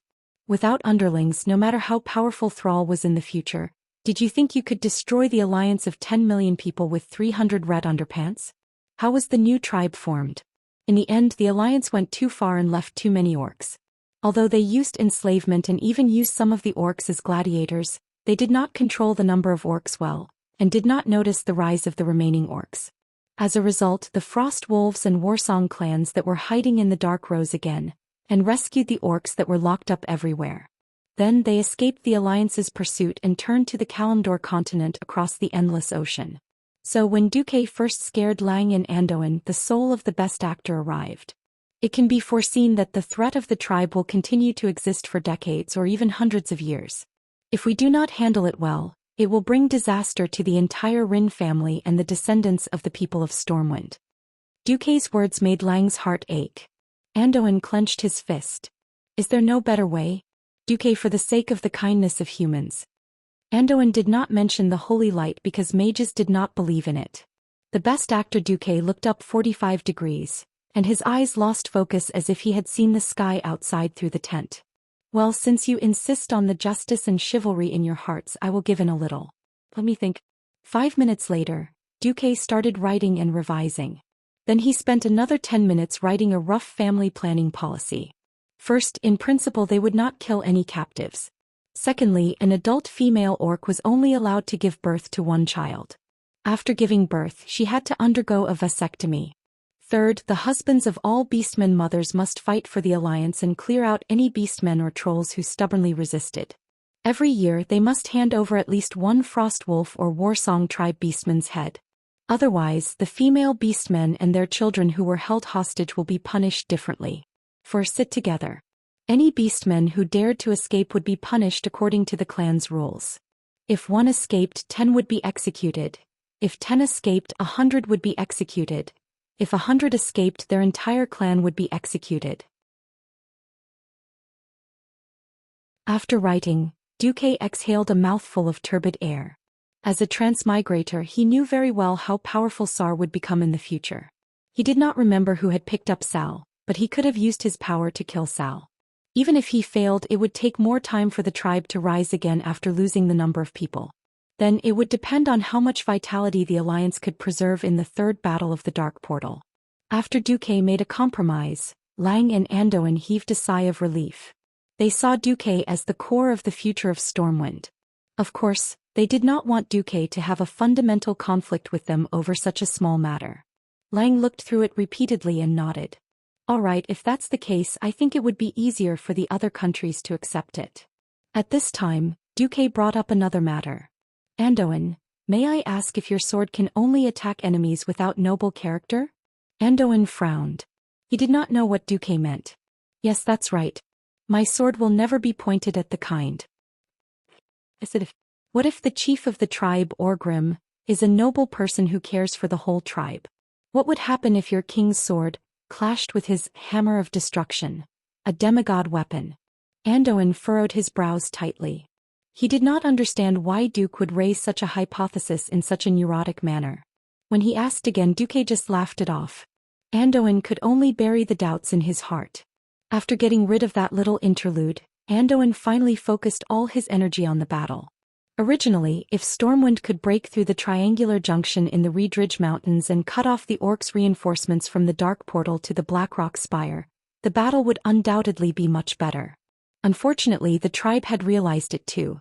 When Stormwind reclaimed the Elven Forest and the Twilight Forest, they had started to build tunnels in the Reedridge Mountains. A large number of tunnels that extended in all directions ran through the entire mountain area. In order to prevent the ancient dragons from destroying the entire mountain area, the orcs had even placed a large number of rolling stones in the caves. In case of a fire attack or a flood, the orcs could simply stuff the round boulders in. Unless there was an extremely great pressure, neither the dragon's breath nor the flood would be able to enter the mountain. To pass through the triangular junction?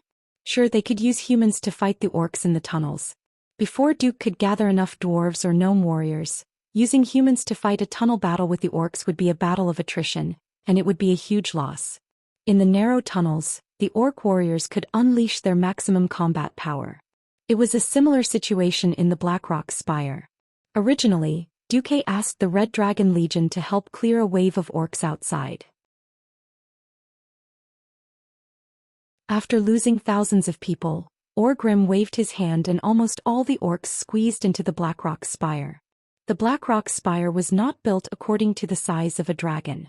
It used to be the territory of the Dark Iron Dwarves. 230 years ago, during the War of the Three Hammers, the Dark Iron Dwarves were exiled to the Reedridge Mountains after they lost. Later, the king of the Dark Iron Dwarves, Emperor Tharisan, and his witch wife led an army to launch a counterattack. They actually divided their army into two groups to attack the Bronzebeard Dwarves of Ironforge and the Wildhammer Dwarves who were still in grim battle at the time. The defeated Dark Iron tribe summoned the Fire Elemental King Ragnaros, who had been exiled for a long time. Unexpectedly, the whole tribe was enslaved by Ragnaros. The opening of the elemental plane rift caused a major disaster to the entire Azeroth. It also changed the terrain rapidly. The originally larger Reedridge Mountains were separated. Between the Scorching Canyon and the Reedridge Mountains, there was now the Burning Steppes and the huge lava volcano that was tens of kilometers long, the Blackrock Mountain.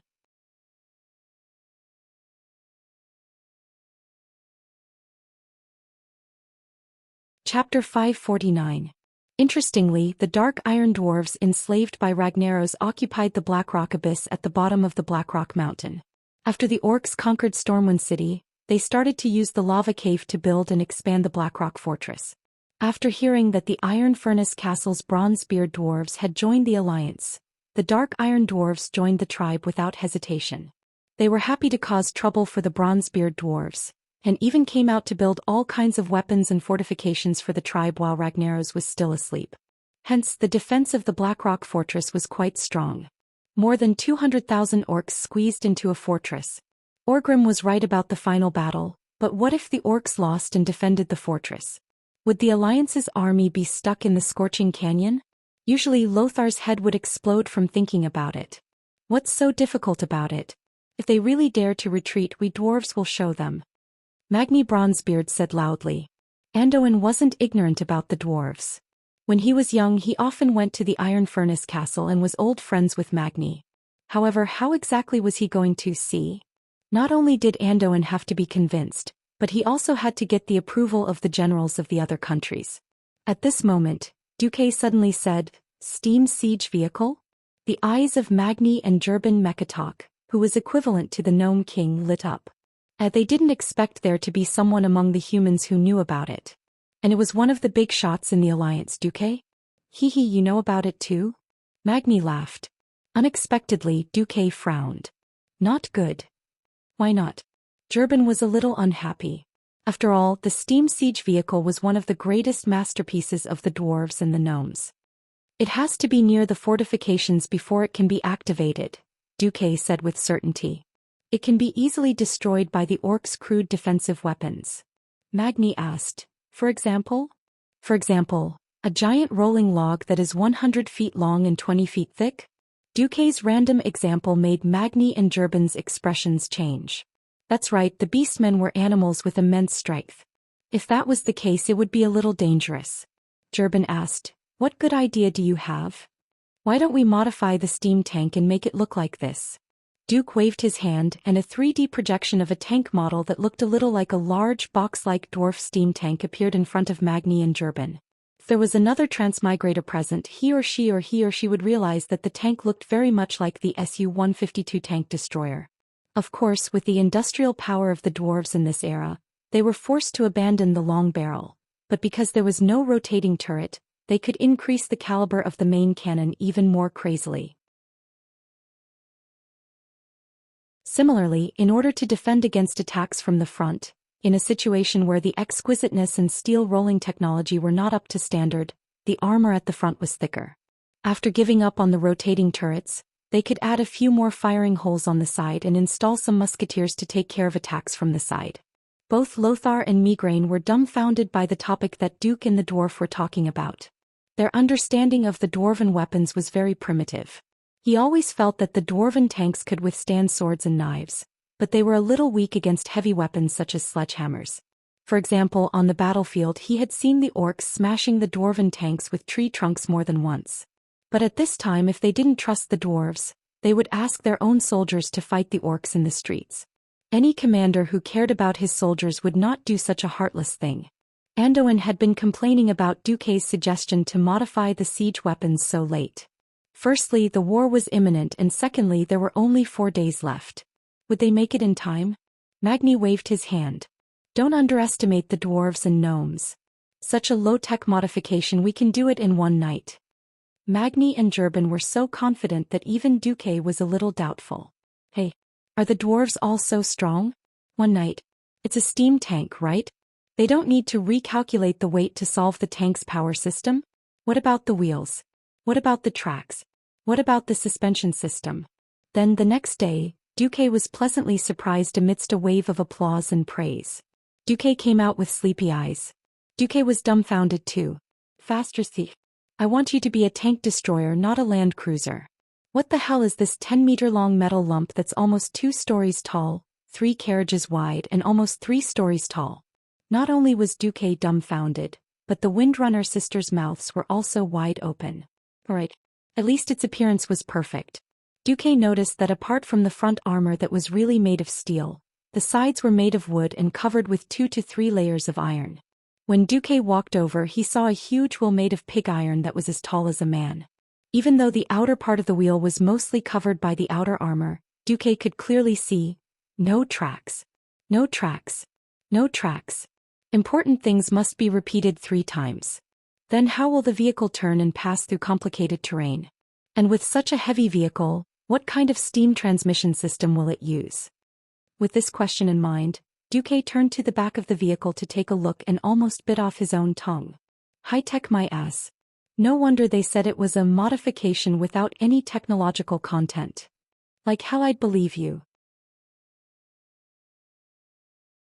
Looking through the open back door at the back of the tank, Duque could clearly see at least 100 dwarves chatting and bragging in front of rows of pushers at the bottom of the tank. Right. That's right. It's the pushers used to push the vehicle. It seems like this tank destroyer that weighs at least a few dozen tons is being driven by humans. Of course, as long as everyone listened to the commands, it would be fine. Pfft. Duque choked. Perfect. Just then Magni and Gerben came over with proud faces. The great dwarf craftsman Gerben laughed. How is it? Even though it's a bit rushed, it can definitely meet the requirements for attacking the city. Magni laughed as well. Hee hee. For this big guy, I've specially contributed the biggest cannon in the entire Danmaluo Empire. You should know that I usually only use my beloved, small steel cannon, to blow up mountains. Please forgive Duque for spitting again. He had underestimated the lunacy of dwarves and gnomes. What the hell is a small steel cannon? On Earth, anything over 20 millimeters was called a cannon. During World War II, the Germans had gone crazy with that 800 millimeters Gustav railway gun. The problem was that the dwarves were 100 times crazier. The caliber of this cannon was measured in meters. Magni stepped forward, tiptoed, and patted Duque on the shoulder. I have to thank you for coming up with such a good idea. Without protection, I really wouldn't dare to pull my baby out.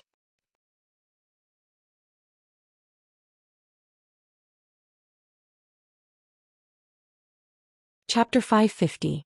The dwarf's sickness didn't stop there. The cannons of this era didn't have the precision required by the machinery industry. The steel wasn't up to standard and there were no so-called rifling. So the firing range of this small steel cannon wasn't very far, only about 2 kilometers. Of course, because the cannonball had something added to it, it wasn't a traditional cannon. According to Magni's translation, with one shot, not even a blade of grass would grow within a 100-meter radius. Alright, next question. How do you load the cannonballs? Why don't I see any loading devices? That's right, the 6-meter-long cannon with a diameter of about 1.2 meters was fixed to this man-powered tank destroyer. Looking at those huge cannonballs with a diameter of 1 meter, Duque felt his eyelids twitch. This thing weighed at least 3 or 4 tons, right? What else can we do? Use manpower to carry it. Magni snapped his fingers, and a dwarf's secret chamber guard's body suddenly swelled up like a balloon. It was obvious that the guy's armor was specially made. The moment his body grew bigger, the armor disassembled on its own. A good breastplate turned into something like a breastplate. That pair of leather pants was also specially made. The long pants didn't tear even after being worn into a pair of shorts. Looking at that guy's body glowing with a silver metallic sheen, Duque finally understood. Deity's descent? Yes. Magni smiled. Seems like you understand us dwarves quite well. Deity's descent was another one of the dwarves' sickening racial talents. Dwarves who had awakened this innate skill through rigorous training could achieve a short-term increase in strength, attack power, defense power, and vitality by increasing their size. Fine. Dwarves, let a few dwarves who awaken Deity's descent to carry the cannonballs. You win. Looking at Duque's expression of admiration, Magni and Gerben laughed happily. Magni suddenly came over and said sneakily, "Oh, it sounds like you know how to use a loading device? Can we discuss it privately later?" Duque's eyes darted around. "We're at a stalemate at Reedridge Mountain on Stormwind's side. Why don't you send 1,000 secret chamber guards first? Are you kidding me? Currently, the entire Bronzebeard Dwarven clan only had 1,200 secret room guards. No, there's no room for negotiation." Magni's tone was resolute, like an old hen protecting its chicks. A faint smile appeared on Duque's face. Almost as soon as they saw Duque's smile, those who were extremely familiar with Duque's personality, such as Aurelia, already covered their mouths and snickered. Duque was going to scam people again. Then I'll use the secret of large-scale tank assault. Blitzkrieg in exchange? Blitzkrieg. The name sounded grand. Magni and Gerben pricked up their ears. Over the years their steam tanks had been ridiculed by outsiders. Useless lump of iron. It was a waste of manpower and resources. He was no match for an orc warrior's 200-pound sledgehammer. With a few strikes of the hammer the steam tank would fall apart. Not as good as a hammer. No matter how many times Magni and Gerben heard these words, they felt as if needles were stabbing into their hearts. Even though the soul of steampunk was deeply imprinted in their hearts, and they firmly believed that high technology would replace the weak swords, as long as the steam tank didn't prove itself on the battlefield, they and their inventors were destined to be ridiculed by others. Meanwhile, the old-fashioned faction among the dwarves continued to advocate that more energy should be spent on training the most capable dwarven guards in the secret chamber. This made Magni and Gerben very uncomfortable. Now Duque's words had directly scratched the itch in the depths of their hearts. Duque flipped his hand and a huge virtual image appeared. It was a huge plane with hundreds of plumes of dust rising from it. If one took a closer look, they would realize that those were actually tanks that were completely different from the dwarven steam tanks. They were charging forward at full speed. They used their high-speed assault ability to swiftly and violently tear apart the enemy's defensive line, circle around the enemy's rear and annihilate them. Duque's magnetic voice rang out at this moment. "Even though I acknowledge that your invention is an epoch-making genius invention, it's obvious that your use of tanks is wrong. Tanks have never been a weapon for attacking fortifications or confrontations. Tanks represent firepower and mobility. Mobility is the soul of a tank." Mobility. The two short big shots shuddered. Because the image was too fast, the two couldn't see what kind of enemies the tanks were fighting. But this didn't stop them from opening a new window in their minds. Just as they were about to hear more, Duque was addicted to the suspense and directly closed the image. Wait. Duque didn't care about them. Instead he continued to tempt them. "There are nearly 300,000 human soldiers and thousands of mages gathered in the barren lands. If it's a head-on confrontation, when will it be the dwarves' turn to take the lead? By the time your short legs arrive, the battle will have already been fought to the bitter end. Everyone is advancing with infantry, so why should the dwarves take the lead?" Magni's face turned the color of a pig's liver. After being beaten up by the orcs at their doorstep for a year, everyone was filled with anger. Originally, Magni could not stand the people of Rotterdam who regarded themselves as the saviors of the dwarves. Now that Duke mentioned it, Magni immediately felt a little discouraged. Gerben spoke up. "Then Duque, do you have any good ideas to help the dwarves and gnomes vent their anger? Take the lead."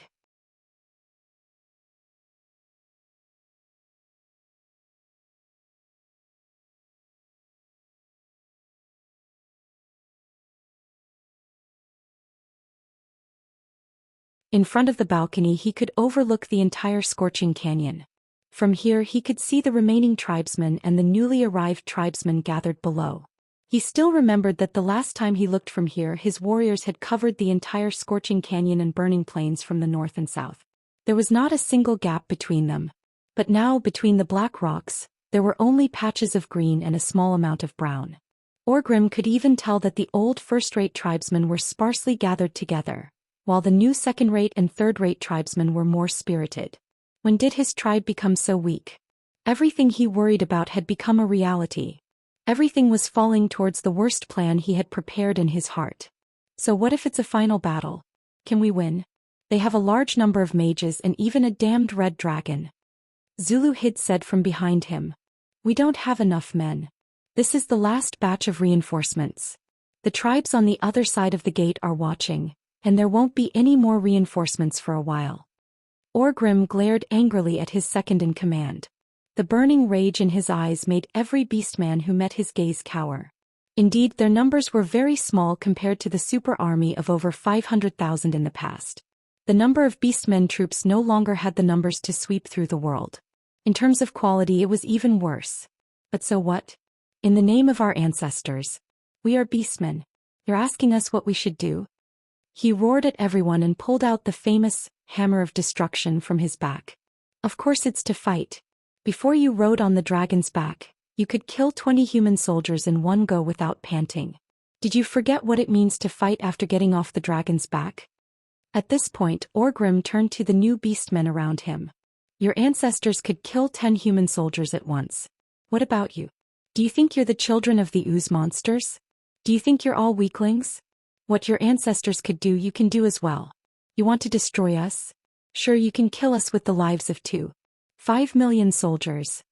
Leaving behind Zulu Hid and the new recruits who were trembling in excitement, Orgrim turned around and walked to the balcony.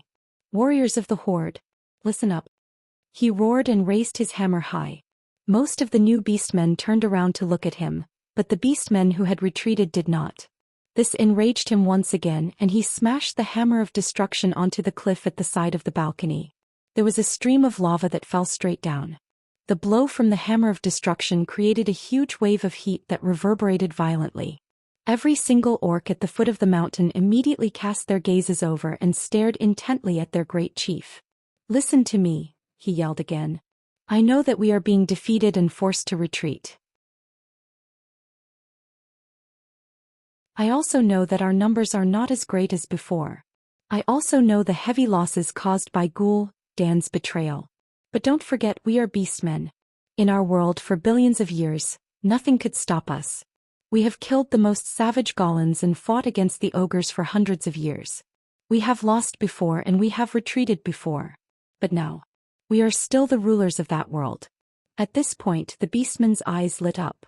Our world is being destroyed and we have nowhere to retreat to. So I want each and every one of you to remember. At this point, Orgrim took a deep breath and roared with all his might.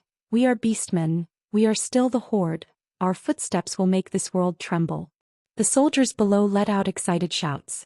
Although it sounded a little messy and weak, it did not affect their high morale. The humans chased us here. They thought that we were defeated. They thought that we were afraid of their power like dogs are afraid of powerful creatures. No, they are wrong.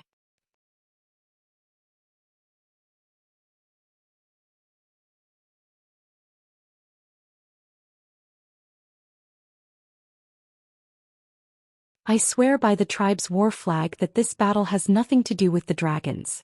Kilrog's single eye narrowed. Orgrim ignored Jilog and turned to Sabek, who had just retreated from the front lines. Have the warriors of our clan get ready. I will lead my elite team in charge. The others will follow behind. He glanced at the huge hall on the balcony. Standing in the shadows was a large group of huge figures. They were waiting for orders. When Orgrim's gaze swept across them, everyone stood up straight and nodded. Orgrim nodded in response. These were his elite guards. There weren't many of them, only 300, but every member was a two-headed ogre who had experienced the baptism of the storm altar. Doomhammer was a noble orc. He used to hate ogres, but the ones in front of him were different.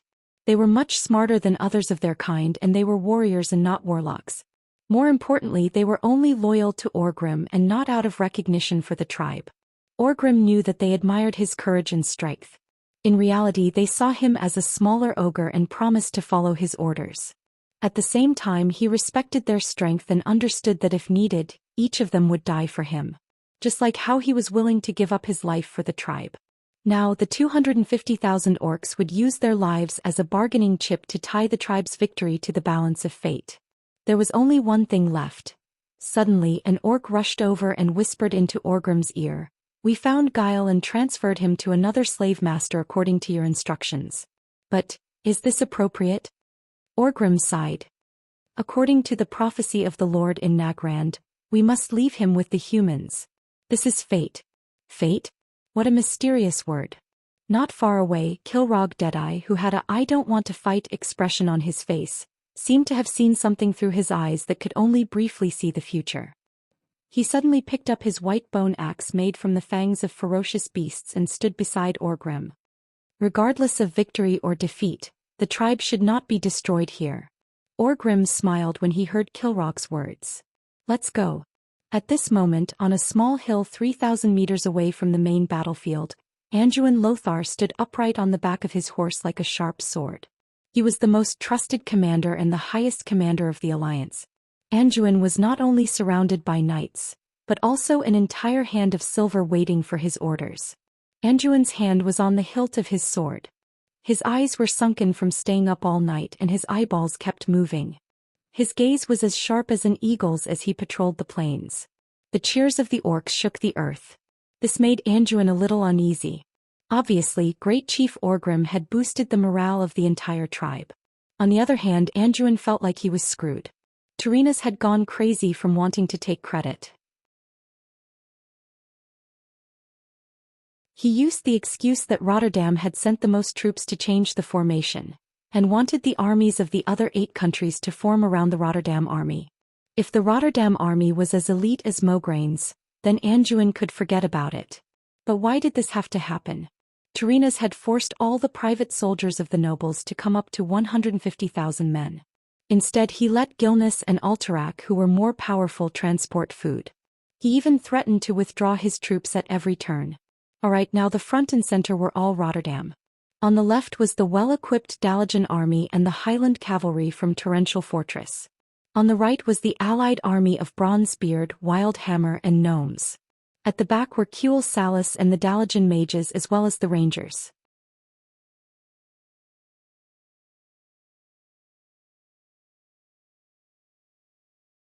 Chapter 553. Anduin knew that as long as the horde was fierce enough, they would be able to break through the front line and the front line of the alliance. Then the alliance would be in trouble. Yes, the ones at the back of the central formation were the private soldiers from all over the Rotterdam kingdom. To put it nicely, they were private soldiers, but to put it bluntly, they were armed to the teeth. Farmers. Not to mention other strong armies. Even Duquesne's 30,000 private soldiers would be able to kill the 100,000 soldiers with a single charge. At this time, Anduin wished that he had the 100,000 elites of Stormwind in his hands. Unfortunately, Stormwind's war could not be sloppy. Although Duque made it clear that even his 30,000 private soldiers would be able to succeed, most of the Stormwind soldiers were still sent to Islewyn, including the Griffin Legion. It was not that Duque, Lang or Anduin wanted it, but that Tyrrhenas was too enthusiastic. "We agreed to support you guys in the first place. Now we feel bad if we don't send troops over to help. We're letting our allies down. You can't possibly not bring your own troops, right?" What he said made sense. Anduin would not know that Stormwind, which had less than 5,000 soldiers left in the original history, would definitely need the support of the alliance to restore the country. In this life there was no need at all. Because of Duke's appearance, not only did the elite soldiers that should have been lost survive, but because of the reclamation of the farmlands in Hillsbrad Hills, the number of Stormwind Kingdom's soldiers increased as they fought. If it were not for the fact that they did not want to be militaristic, it would not be a problem to bring 300,000 soldiers out. Anyway, maintaining 100,000 soldiers under the direct command of the kingdom and 30,000 private soldiers under Duque was a very ideal force. Anyway, Tyrrhena's kindness this time was as unnecessary as your mother wanting you to wear down in autumn because she thought you were cold. It was hard to refuse. Just like that, most of the troops of Stormwind were brought back to Islewyn. Together with the People's Army in the Western Wilderness, it was definitely more than enough for the Western Front. However, Lothar did not have an army with enough soldiers. He only had a small army of 5,000 people. In a sense, Tyrrhenas had taken over Lothar's power. Looking into the distance, Anduin sighed deeply. Fortunately, We still have the trump card of the Crimson Dragon Legion. That was right. According to Duque, they could indeed mobilize the Red Dragon army, but there was a price to pay. It can't be helped. Those damn dragons are all money-grubbing fellows. It was true that they hated the Horde, but it was fine if they killed their main force. If they had to fly all the way here, it would definitely cost them some money. It won't be much, just 2 million gold coins each time. I guarantee that there will be at least one 10,000-year-old ancient giant dragon holding the fort, and at least 5 1,000-year-old young dragons working there. The Alliance didn't believe Duque's words at first. But the Red Dragon army had always taken on the responsibility of protecting the world. They had fought the demons for tens of thousands of years and had never confiscated money once. In the era of Aegwin, the previous protector, she could be summoned at any time. In the end, some Dalajan mages who didn't believe him contacted the Red Dragon Queen, but they were immediately sent back by Alexstrasza. This is a battle of the mortal world. The Red Dragon army shouldn't have gotten involved. After all, we have some personal grudges with the Horde. Don't ask me for the details, asked Duque. I'll leave it to him. Even the Queen had said so. The Alliance leaders who couldn't take down the blockhouses outside the Iron Stove Fort could only pinch their noses and pay up. Duke would openly take the money, and then secretly split the spoils with the giant dragon. You take half, I take half, we split it. Duque even hid this from Lang and Anduin. But no matter what, with the trump card of the Red Dragon army, any commander would be full of confidence. That was the theory, but Anduin still felt that something was wrong. Because it was too abnormal. Why did the Horde dare to challenge the Alliance when they knew that the Alliance had the help of the Red Dragon army? This wasn't a one-on-one battle between generals. This was a battle of hundreds of thousands of people. Perhaps it could be attributed to the Beastman's violent character and fearless courage. But Anduin still felt uneasy. Now it was useless to say anything. The arrow had to be fired. The food for nearly 300,000 people made Anduin's hair turn white every day. After all, the location of the battle was not any of the Alliance's territories, but the barren, scorching canyon. Even when the wetlands, Dan Moreau and Loch Moden started the War of Liberation in the northern parts of the southern continent, Duque had already stored enough food to feed the 300,000 troops for 3 months. Anduin still felt a headache. It was too troublesome to transport the food. Either they went through Loch Moden and went around the barren land, making a big circle of 300 kilometers, or they were forced to send the food from the Iron Stove Fort, through the snow-covered mountain path of Dan Moreau, and through the huge mountain tunnel. The first path was costly. There were wild beasts everywhere. The soldiers who escorted the food had their swords stained with blood almost every day. The second path was slow, and because the mountain path was narrow, the transport capacity was too small. In a sense, the Alliance could not afford to drag it out. Is fighting the only way? Anduin's muttering made Uther frown. Woo-woo-woo. The unique sound of the horn echoed in the battle formation of the Alliance and the Horde. The scene in front of them seemed to repeat 2,800 years ago. On the earthy highlands, the flags of the various human clans shone under the sun. The knights did not have helmets. The only excellent equipment was the spears in their hands and the long swords at their waists. They did not even have armor. That was because they were facing a troll that was taller than them on horseback even when they were standing. In the face of the power of the trolls, any human armor was a pale existence. But it was different from back then. Back then, there was a great man in front of them shouting, "Warriors from the various clans, the strongest knights of mankind, are you afraid?" The knights of that time, with their spears, their swords and their lives, gave the only answer. What about now? Anduin's vision began to extend to the distance. What did he see? He saw the crooked central army of the Rotterdam. He saw the soldiers of the Rotterdam who were chatting. He saw the noble knights of the Rotterdam who were dressed more beautifully than they would be in a masquerade. The corner of Anduin's eye twitched. He could not help but pray, Mograine, with such a group of nobles who only know how to play meritorious, your Scarlet Crusade must work harder. As if he heard Anduin's prayer, Mograine looked at a few positions in his team with slight disgust.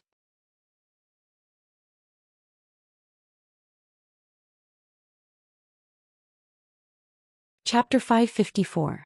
A while ago they had sent a large number of knights to attack the Grimbader fortress, but they had failed. The consequences were beginning to show. The death of a large number of elite knights forced Mograine to promote more knight candidates to knights.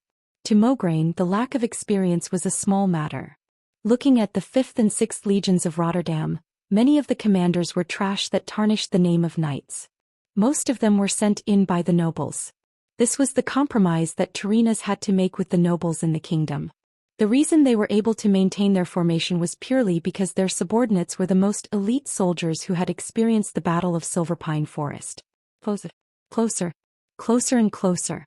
When the armies of the Alliance and the Horde approached the scorched land, the hot air began to turn cold and heavy.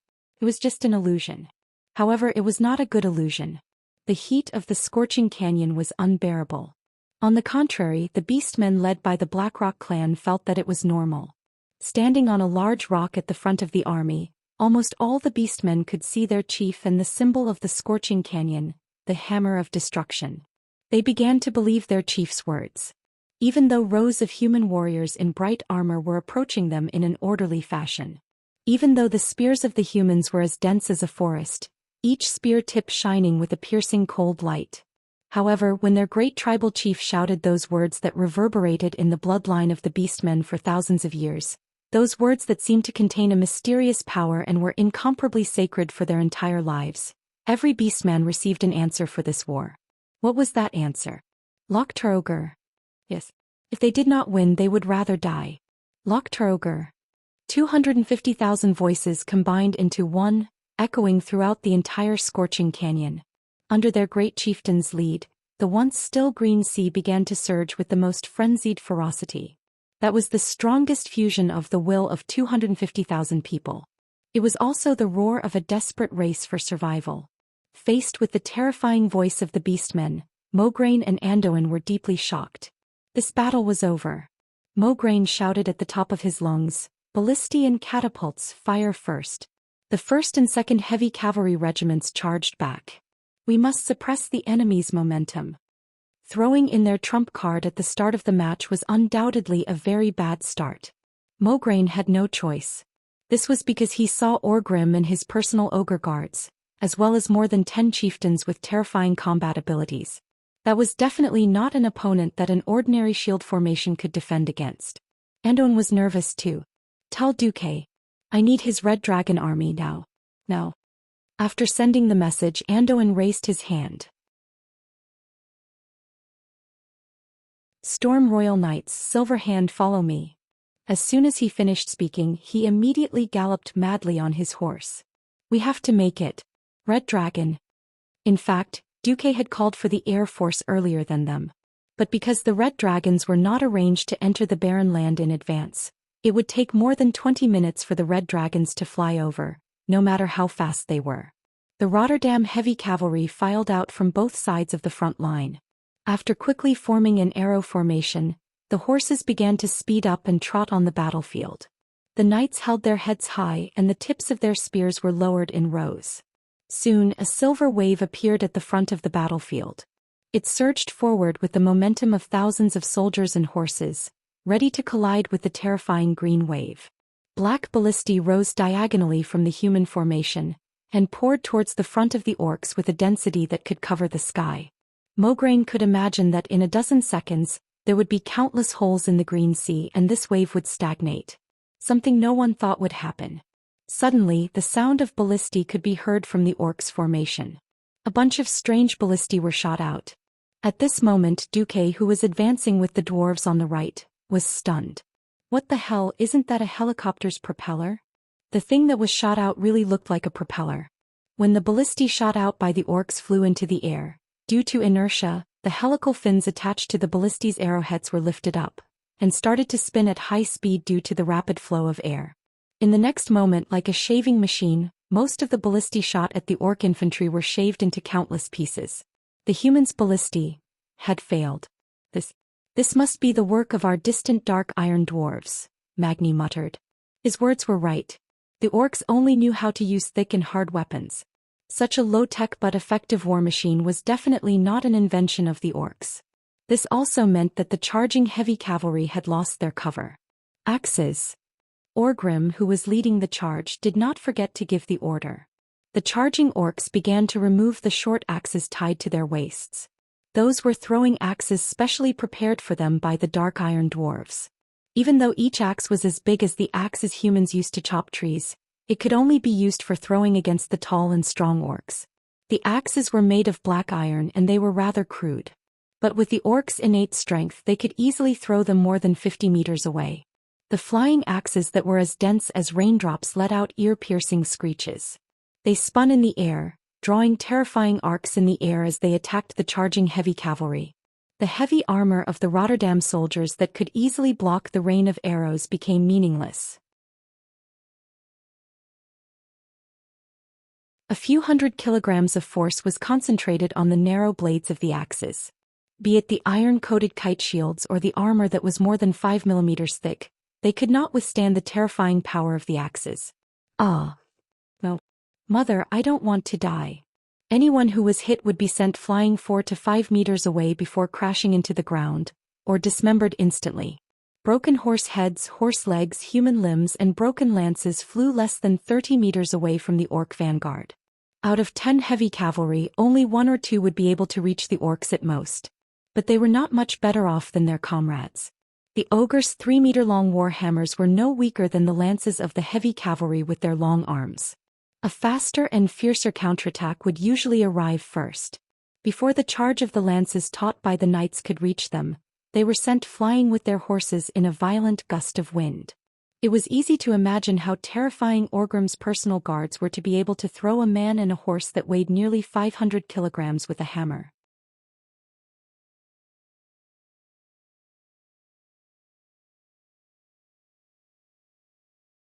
Chapter 555. The green tide surged across the dark ground at high speed. Even the faces of the Rotterdam soldiers standing at the front did not seem to have the emotions of the living. They were cold, indifferent and calm. In fact, the mercury-like luster flowing on their hands betrayed them. It was cold sweat. Hold on. Hold on. You can definitely hold on. The empty slogans of the frontline commanders did not give them any more courage. The only thing they knew was that before the forest of spears collapsed, they would be safe. Throw the axes. Orgrim ordered again. The axes that whistled through the air caused a large number of killings in the orderly human spears and shields. Almost instantly, the orderly shield formation was like a sand castle eroded by seawater, and was immediately riddled with holes. There was no time to fill the gaps. The thousands of orcs charged forward in a crooked manner, and like a giant axe, they slashed into the army of the Rotterdam kingdom. When the valiant orc warriors collided with the panicked human warriors, the orc warriors were stunned. The entire front line immediately erupted with the loudest sound since the start of the battle. Heart-wrenching screams, desperate wails, the sound of heavy weapons colliding with metal shields, and the sound of spears stabbing into flesh were all heard. What made Mograine furious was that the shield formation that he'd been lucky with fell like dominoes. The orcs' vanguard did not stop at all. It was as if they had passed by each other and easily destroyed the entire front line. It was not that no human soldiers survived the first wave of impact, but the orcs did not even give them a second blow. They simply knocked them to the ground and the whole army stepped on them, trampling them to death. The scene that seemed like a bowling ball quickly returned to normal. It was still the same green tide. All the silver in the front line lost its color in just a few minutes, and was devoured by the surging green. Mograine knew that he'd made a mistake. He should have stopped earlier and advanced slowly. He was not the only one. The entire alliance relaxed because of the atmosphere of victory. They thought that the tribes were just lambs waiting to be slaughtered. However, they could still be saved. Losing 20,000 vanguard soldiers was not the end of the world. Call for a magic strike. At the same time, the FFF team will take the lead. We must first defeat the orcs' vanguard team. Mograine's order echoed in the magic communication network. No. Mograine. It was the ogre army that had been strengthened by the storm altar. The effect of the spell isn't good. In the communication network, Duque could not help but interrupt. Suddenly Terina said, "Duque, shut up." During the meeting, we agreed that Mograine would be in charge of the Central and Vanguard armies. Obviously Terina's was anxious as well. Idiot.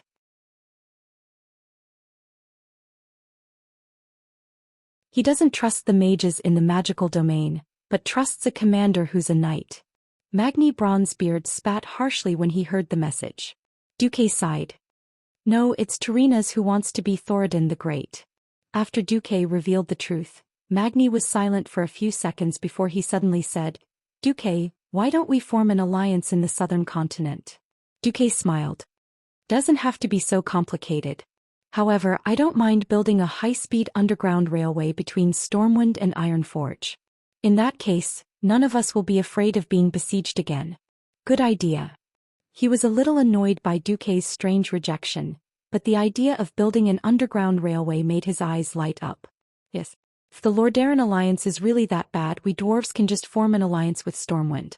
After experiencing the siege of the orcs, Magni was enlightened. Dwarves and gnomes alone were not enough. Humans were a very necessary addition. Whether it was as an ally or as a trading partner. There were so many human kingdoms. Of course, they would choose the one that was most pleasing to the eye. For example, Stormwind, where Duque and Anduin were. The orcs were also in a triangular formation. Now that the front line of the alliance had collapsed, the two flanks had not joined up yet. At this time, countless rays of magical light rose from the rear of the alliance. This heavy rain of magical elements started from the center of the battlefield near the left side, and swept towards the right side. In Mograin's imagination, even if the orc vanguard did not collapse immediately, there would be a huge gap in the battlefield. Even if the middle army could not immediately seize this opportunity to turn the tide, they could try to get the FFF flamethrower team into position. As long as they stood firm and pushed forward, it would not be too difficult to win this battle in one fell swoop. Unexpectedly, the vanguard formed by Orgrim was too terrifying. The magic that poured down did not cause too many casualties, especially the ogres. The weaker magic that landed on them would only cause the wind shields that seemed to be born with to sway a little. They would sway a little and then continue to charge with their huge weapons or shields. Although the orcs' attack was chaotic, it was effective because they had completely suppressed the alliance in terms of momentum. Moreover, they were not afraid of death. Spitfire. Spitfire. Burn these green-skinned creatures to death. The lack of experience of the frontline commander was magnified at this moment. Mograine did not see that Orgrim's personal guards were so fierce, but he had already noticed that the vanguard was the Blackrock tribe's orcs. Hence he ordered them to throw their spears. However, that bunch of ignorant and incompetent noble young masters gave the order to spit fire. Long tongues of fire flew tens of meters in the air, forming dazzling fire snakes. However, it was useless. The Blackrock tribe's orcs were born with high fire resistance. In the eyes of the Rotterdam people, these Blackrock orcs were the most terrifying flame demons. This was because these wild and violent orcs actually rushed over with their weapons blazing. They thought that they would struggle for a few meters before falling and dying like ordinary people. 10 meters passed. 20 meters passed. 30 meters. Even when they screamed and pounced in front of the middle army, they were still not burned to death. Oh, monsters. We can't win. We can't win against these fire orcs. A soldier abandoned his duty. More soldiers abandoned the spears in their hands. However, they were shocked to find that their commander had fled the battle line before them. The middle army of the alliance also began to collapse. Lexa waved his axes and fought together with his battle pets. Looking at the crumbling front of the alliance, he felt as if his beating heart was pumping out the blood of victory. This feeling was so overwhelming. He turned to look at Zuluhid, who was not far away, and easily saw the same emotion in his eyes. The orcs might really win.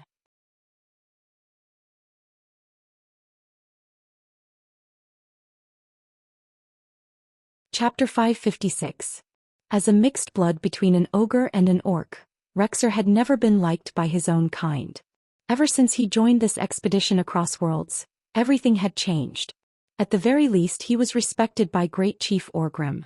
In human terms, it would be a warrior dying for his bosom friend. For Orgrim, he would not hesitate to block Duque's ultimate attack at grim battle. So what if he was heavily injured? So what if he was covered in wounds? If he was fighting for the future of the tribe, then it was all worth it. Now that he finally saw the light of victory, Rexer was excited. When he killed the row of humans in front of him with an extremely fast whirlwind axe, he suddenly realized that they had already killed through the front of the central formation. Within a radius of 100 meters, there was not a single human standing. Was victory really coming? Suddenly, every orc heard a distant roar that seemed to come from ancient times. It was the sound of dragons. They were once the mounts of the orcs, but they broke free and became the nightmare of the entire tribe. The new members of the tribe showed confused expressions, and the faces of the veterans who had retreated from the front lines darkened. They still remembered how these ancient ferocious beasts who were once on their side had easily turned the army of 100,000 in front of grim battle fortress into ashes. How they had destroyed the fortresses that the humans had sacrificed so much in Dan Maluo's territory, but could not advance even an inch. They were like toys. The orcs' roars suddenly died down. In contrast, the humans immediately erupted in the most enthusiastic cheers since the start of the war. Haha. The dragons are here, ugly green-skinned, you can all wait for death. Repent in the flames of hell, green monsters. The Red Dragon army is of the Alliance. As long as the Red Dragons are here, you will never occupy our land. It seemed that every terrestrial race wanted to break free from the shackles of gravity, fly into the sky and soar into the sky. This was an innate instinct and desire. Duque still remembered that in the World War II movies he watched before he transmigrated, almost every soldier would give the most enthusiastic cheers to the planes that swooped down from the sky.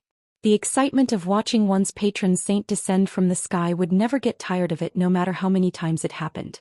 Not to mention, it was a giant dragon that humans had revered for countless years since the birth of Azeroth.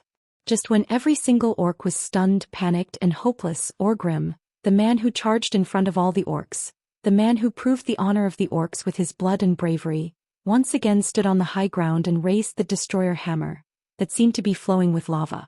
The chief's rough roar echoed in all directions. Ignorant humans, do you think that dragons are the only rulers of this world? Haha. What a joke. Despicable lizard, you're going to pay the price for your arrogance. Orgrim shouted twice. The first time was in the orc language and the second time was in the human language. Following Orgrim's words, the human commanders felt gloomy for the first time. Did Orgrim still have something up his sleeves? It wasn't just Lothar, Mograine, Tarinas and the others, even Duque, who was a transmigrator, was stunned. He frantically searched through his memories of this battle. Damn, according to history the orcs would definitely fall in the Battle of Blackrock Mountain. Other than Orgrim killing Lothar, the orcs didn't even have a chance to retaliate. What the hell happened? Is it because of the 21% mismatch? It was as if he was replying to Duque, who was a transmigrator who randomly changed the plot. Orgrim slammed his hammer onto the ground of the scorching canyon. Bam! In the next second, the hundreds of thousands of people fighting in the scorching canyon felt the ground shake. It wasn't caused by the heavy cavalry charging, nor was it caused by Orgrim's hammer. It was a vibration that came from the inside out and the entire scorching canyon shook. Other than the dwarves who had a lower center of gravity, almost all the soldiers, be it humans or orcs, fell to the ground. Lothar, who had just started to rush forward from the rear, was hit at the same time by the Storm Kingdom's knights and the Silverhand knights. They were galloping at high speed. Except for the members of the Silverhand knights who had outstanding horsemanship, many of the Storm knights fell to the ground together with their horses. Many horses broke their legs and many knights broke their arms, legs and even their necks before they even joined the battle. Everywhere was a scene of chaos and chaos. Taking advantage of the collapse of the human army, Orgrim took the opportunity to kill his way into the human army that was in disarray. But at this time, other than the soldiers who were fighting, almost no one cared about the battle in the scorching canyon. Compared to the existences of the mortal world, the existences that transcended the mortal world were more terrifying. The scorching canyon was a lava canyon that stretched from the southwest to the northeast on the map. The battlefield was a small plain near Blackrock Tower in the southeast. Between this nameless plain and Charcoal Valley in the west, there was a huge rift that looked like it had been cut by a knife from above. The bottom of the rift was filled with churning lava. Now, a terrifying roar came from the lava river at the bottom of the rift. Everyone couldn't help but look at the rift. As the ground shook violently, chunks the size of carriages fell from the edge of the rift valley, producing thunderous sounds of heavy objects falling to the ground. The lava river at the bottom of the rift began to gush upward. Roar. As if it was an illusion, The dwarves on the right felt as if they could hear the faint roar of some ancient behemoth coming from the magma. Did you hear that? There seems to be the sound of a monster in the rift. You heard it too. The dwarves were discussing. What is that? Sasha tugged at the sleeve of Duque's wizard robe, her face showing a complicated expression of excitement and nervousness. Duque, can you guess what it is? Aurelia was the first to notice the constipated expression on Duque's face. Damn, I'd rather not guess it myself. Duque felt bitter. Once again. This time no one doubted it. And it was getting closer. The roar was getting closer and closer. Everyone knew that the source of the roar was quickly approaching the surface from under the lava. At this moment almost everyone stopped fighting. Be it the human soldiers who were raising their shields or the orc warriors who were about to swing their axes, they all turned around in shock. They looked up and saw a terrifying stream of lava shooting up from the bottom of the rift towards the Red Dragon team.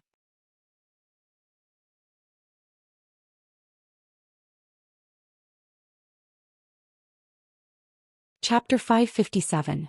Dodge. The leading ancient red dragon warned his companions in draconic language the moment the lava spewed out. The 7 red dragons flapped their wings and did a beautiful somersault in the air. They weren't hit, but they were in a sorry state. Red dragons loved to play with fire, and so did their opponents. The red dragons shouldn't have been at a disadvantage. However, the ancient red dragon's face, which was full of expressions, was filled with solemnity. He got the team to spread out as much as possible and hovered in the air, quietly observing the mysterious creature that was about to erupt from the lava. On the other side of the battlefield, it was already a little difficult to continue fighting. Due to the appearance of that mysterious monster, the originally incomparably dark land also suddenly flashed between heaven and earth, turning into a vast expanse of white. In that second everyone seemed to see the sun. It wasn't a sun that fell from the sky, but a sun that rose from the ground. The huge crack in the scorching canyon seemed to have been specially opened for it, and a ball of dazzling yellow radiance gushed out from below. Of course, there was also the unbearable heat at the same time. *CK The Red Dragon army has traded with the opponent. Duque couldn't help but mutter to himself when he saw this. He suddenly wanted to say something in the magical communication circuit, but he was shocked to find that the entire circuit had collapsed due to the intense elemental disturbance. Duque realized something. He gestured for Magni to get down at the first instant, and then he pounced on the 3 Windrunner sisters beside him. A4 was in the Elven Forest, so after taking care of Aurelia and Winrisa, he pounced on Sylvanas as well. Queen Sylvie was a little annoyed when the back of her head touched the scorching ground, but when she saw that even Magni was yelling, "Get down," in the Dwarven language, she also realized that something was wrong. Time seemed to have stopped. The object in the middle of the canyon crack released a terrifying heat wave. No, it wasn't a heat wave anymore. It was a pure explosion. The huge shock wave from the explosion easily expelled the air around the crack. The shock wave was faster than sound, but it didn't make a sound when it exploded. However, be it the commanders who opened their mouths to shout at their subordinates or the soldiers who were fighting on the front lines, they were all horrified to find that the sound had disappeared. After a full 3 to 4 seconds, a terrifying and shrill explosion suddenly burst forth, as if the entire world had exploded. The huge shockwave started from the right wing closest to the crack and swept across the entire battlefield. Everything that was over a meter tall suffered. First, the orcs, who thought they had the upper hand, were immediately blown away by the shockwave mixed with high-temperature lava. They were thrown high into the air, and before they could even struggle in the air, they were turned into piles of charcoal. The fiercest shockwave basically happened on the right wing of the Alliance. When it reached the center, a large amount of fire elements had already risen diagonally, so the shockwave was reduced to a pure shockwave. Even so, be it the giant ogres that were 4 meters tall or the knights on the heavy war horses, as long as they still had the courage to stand, they would be lifted by the strong wind and thrown to the left. The lighter ones would be several meters away, and the worse ones would glide for a dozen meters in midair before they fell on the scorching black soil of the scorching canyon again. The ground was filled with smoke and dust. At the center of the right wing, the female elf's laughter rang out. Sasha laughed.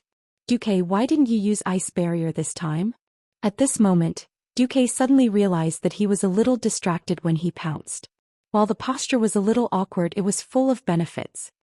He looked up from between Aurelia's Mount Hygel without the slightest bit of embarrassment. Only then did he realize that the right half of his body was on Aurelia, and the left half of his body was on top of Sasha. His left hand was behind Sasha's waist. Then when he used his right hand to pull Sylvanas down, his right hand was actually grabbing onto her right breastplate. It was separated by the cold breastplate, but that action was a little unsightly. Facing Queen Sylvanas' angry gaze, Duque decisively retracted his right hand, looking like he was a gentleman. Pressing the ground with his right hand, he pulled Sasha up with his left hand and then Aurelia. Duque said softly, "It's not the final moment yet." Then he looked at the enormous creature rising from the crack in the scorching canyon. Not just him, everyone who had come back to their senses looked at the center of the canyon in a daze. Duque couldn't care about anything else anymore. He directly used a sound amplification spell and shouted, "Everyone retreat to the center if you don't want to die." Duque was very cunning. He used the system's translation function to shout in the Dwarven language. Then without saying anything more, he directly led his own people to the center of the canyon. A magnificent scene appeared. Under Duque's lead, 40,000 dwarves began to run in gear. Before the bewildered orcs on the left wing could react, they had already run hundreds of meters. Behind them, the surging lava seemed to be alive. It kept rolling upwards, but gradually, it turned into an inverted triangle with only the upper body of a flame giant. On the battlefield at the center, the survivors looked up in horror at the terrifying fire elemental creature that was growing larger and larger. Just the shoulder width alone was almost 50 meters. In the mage's way of addressing simple elements, they would call them fire elementals or ice elementals. Only elemental creatures would be called fire elementals. Now that such a huge fire elemental had suddenly appeared, it was already beyond people's understanding. This was definitely not an elite fire elemental. This was at least a boss-level fire elemental. Where did this terrifying monster come from? At this moment, Sasha, who was running and looking back, finally asked curiously, "What exactly is that?" Duque gritted his teeth and said, "Baron Geddon, a subordinate of Ragnaros, the Lord of Flames." Duque's mind was full of all kinds of unscientific transmigration movies. That was Baron Geddon. Back in the game, 40 players happily wiped out a legendary boss in front of him for an entire night. Not to mention the half of the Wind Chaser's head on its body, or the warrior player's unparalleled hatred for it. Just its appearance alone was enough to make Duque feel like he was in a trance. Normally, this was at least the storyline of the Dark Portal in 25 years. Only then did the reputation of Hydraxia appear, and Duke Hydraxus called on the players to defeat Ragnaros. Well, now the boss from 25 years later had popped out and affected the city. How could this be tolerated?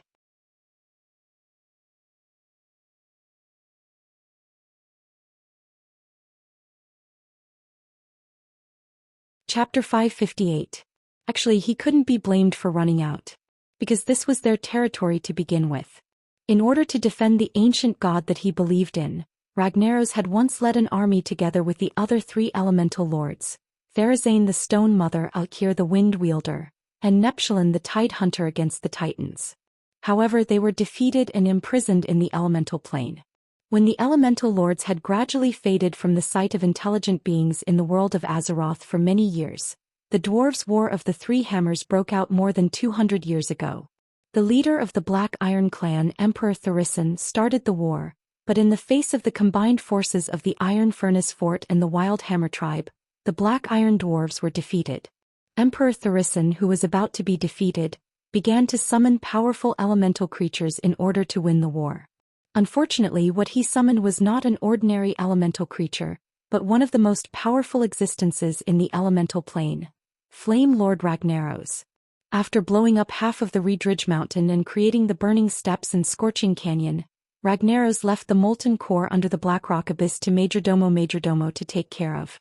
He then fell into a deep slumber.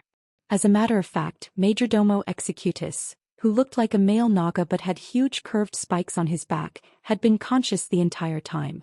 In the second battle between the Horde and the Alliance didn't have the support of the Red Dragon Legion. Ragnaros, who was too lazy to care about the mortals, ignored the tragic war in the mortal world. Now because Duque had saved Alexstrasza in advance and used the Red Dragon army to destroy the Horde's resistance, Orgrim had taken advantage of this. When the Dark Iron Dwarves told Orgrim that they were actually Ragnaros's slaves, Orgrim was tempted. He had the Dark Iron Dwarves act as a go-between for him. At the start, King of Flames didn't even care about Orgrim. However, for the sake of victory, Orgrim cleverly raised a question. What if the Red Dragon army invaded the Scorching Canyon? The servants of the King of Flames will destroy those giant lizards that dare to invade, Executus replied. In the end, the entire alliance was conned. Yep, Orgrim had accidentally dragged his tribe into this mess as well. He had no idea which servant would come. Even though Duque was a transmigrator, even though he knew that Majordomo Executus would send a boss to help, Duque couldn't guess who it was. This was because in the Molten Core there were 8 bosses that could be sent out. Now, seeing the Horde's left flank being burnt to a crisp, Orgrim's heart was also bleeding. But he couldn't care less. To this day, when the humans were in perfect formation, 10,000 orcs could be crushed by a 5,000 human phalanx. Now that the most important battle formation of the human race had completely collapsed, wasn't it the best time for the tribe to expand their advantage? Let's cheer for the new ally of the Horde, the servant of the Flame King. The giant lizards flying in the sky were no longer a problem. Go, brave orcs, Loktar Ogre. He would rather die than win. Loktar Ogre. The orcs' earth-shattering cheers once again resounded throughout the battlefield. Every orc's morale was at an all-time high. They stared in front of them at the back of the great chief who was raising his flaming warhammer high. The head of the famous Hammer of Destruction was burning with dazzling flames, and it looked like it was mirroring the fire elemental monster in the distance. In the light of the fire, Orgrim's broad back looked like he was wearing a flaming cape, and on his head was a flaming crown. That blazing battle intent infected every beastman. Ancestors above. Our great chief can even control such a terrifying fire elemental. What enemy can we not defeat? For the Horde, charge. The Horde's desire for battle grew stronger, and almost every commander of the alliance lost their composure. Your Majesty, please leave first. The chief court mage of Tyreenas opened a portal to Lordaeron with a cold expression. No, if I run away at this time, what will others think of me? Also, I refuse to use the portal. Tyreenas argued. Your Majesty, I have to remind you, your body is not suited for a retreat. I can't guarantee your safety during the retreat. It was nice to say that they were retreating, but in fact the mage felt that the alliance would be completely defeated. But I am the general of the alliance, Tyreenas said unwillingly. The commanders of this battle are General Mograine and General Abendis, one of his ministers reminded. Another of his ministers reminded him, implying that Tyreenas was just a mascot in the chain of command. But as a king, running away at the last minute would be a bad thing. Tyreenas hesitated. At this time, a mage not far from Tyreenas suddenly clutched his head and screamed in pain. Ah, the first, the second, the fifth. Even though there were not many of them, it was enough to alert the higher-ups of the alliance, because it was the same for the Dalajan. The court mage of Lordaeron's expression changed. Oh no. It's mana burn. Mana burn? Tyreenas, who knew almost nothing about magic, asked in surprise. It uses a mysterious method to cause chaos in the mana circuit of the unknown's bodies, and use the unknown's own mana to harm the unknowns. Not only the mages but also the priest. After explaining, the mage immediately turned around. Priest. Where are the priest? Can this magic be dispelled? Seems like it can. The priest had already started casting. The result shocked Tyreenas and the mage. This mana burn spell was quite advanced. The priest's dispel was effective, but it had to be a high-level priest's dispel. However, because almost all the bishops in the area had been sacrificed in the previous attack, most of the bishops had died. The chain of events caused the result to be very bad. Out of the 5 mages, only 1 was saved.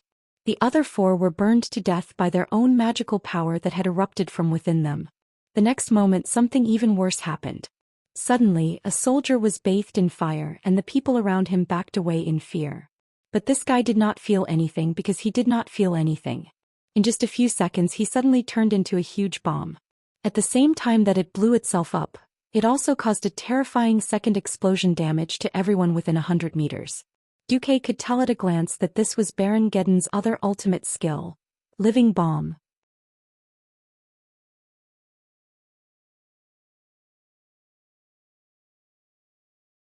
Chapter 559. Baron Geddon's attack. No, it shouldn't even be called an attack. Whether it was mana burn or living bomb, this was not a deliberate attack by this fire elemental boss. It was purely a random attack caused by the high concentration of fire elemental energy on its body, which caused the surrounding elements to surge. To put it bluntly, these guys were hit even though they were just lying down. Of course, only those with magic circuits would be hit by mana burn. Living bomb, on the other hand, did not differentiate between friend and foe. Not only the alliance but also the horde. Unfortunately, the humans were more rational, and the more simple-minded orcs thought that this was all a human's magic. The evil humans had really become the scapegoats this time.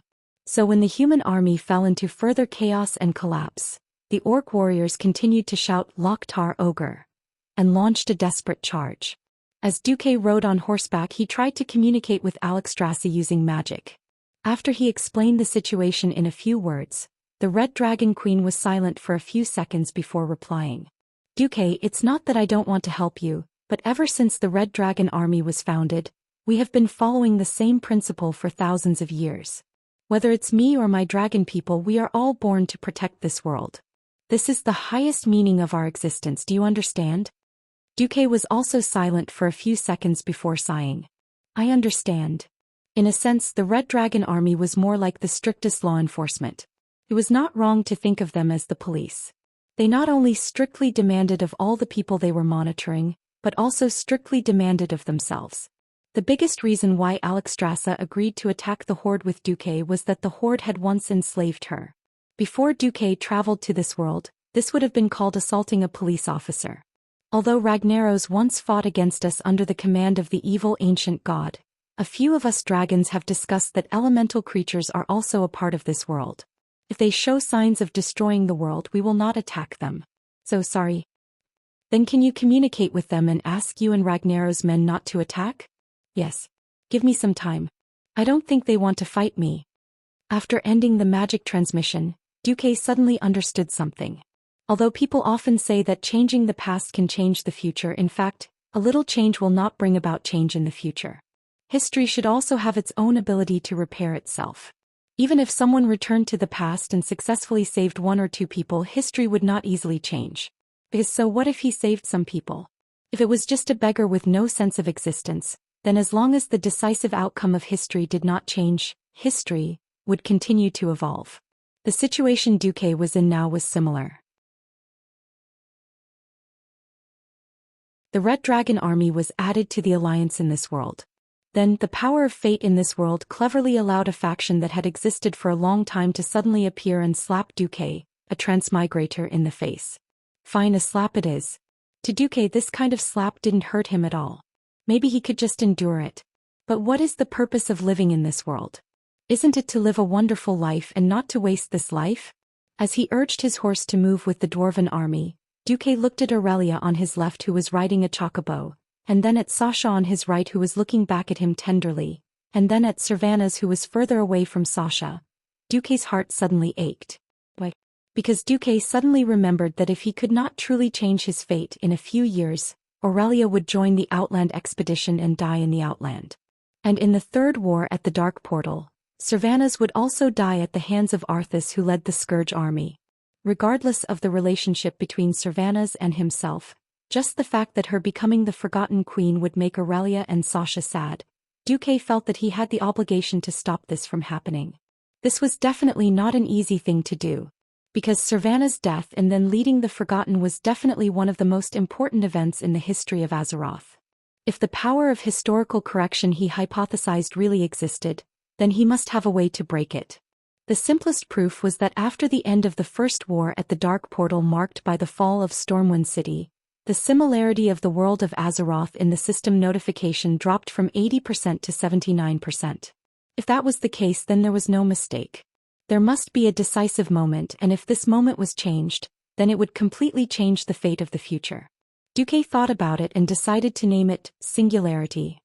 These singularities of fate were generally consistent with the history of Azeroth that he was familiar with, but if there was anything different between them and the history of Azeroth, it was that these singularities were the most important turning points in the history of Azeroth. If Arthas had not pulled out Frostmourne, Ikael, that's who was at the end of his rope, had not been forced to rebel by that stupid human Grand Marshal. These were the ultimate choice points that determined the history of Azeroth in the future. If these things failed or did not happen, it might be equivalent to the collapse of the entire history of Azeroth. These singularities were exactly like that. Duque suddenly said, "Aurelia, Sasha, I will make you happy." Duque's brainless words made Aurelia, who always looked at the big picture, blush. She rolled her eyes at him fiercely. "Bastard, what nonsense are you talking about in the middle of a war?" Sasha lowered her head sweetly and snorted. "Yes." Servanas, who was beside her, face-palmed. "You little rascal, look at the situation.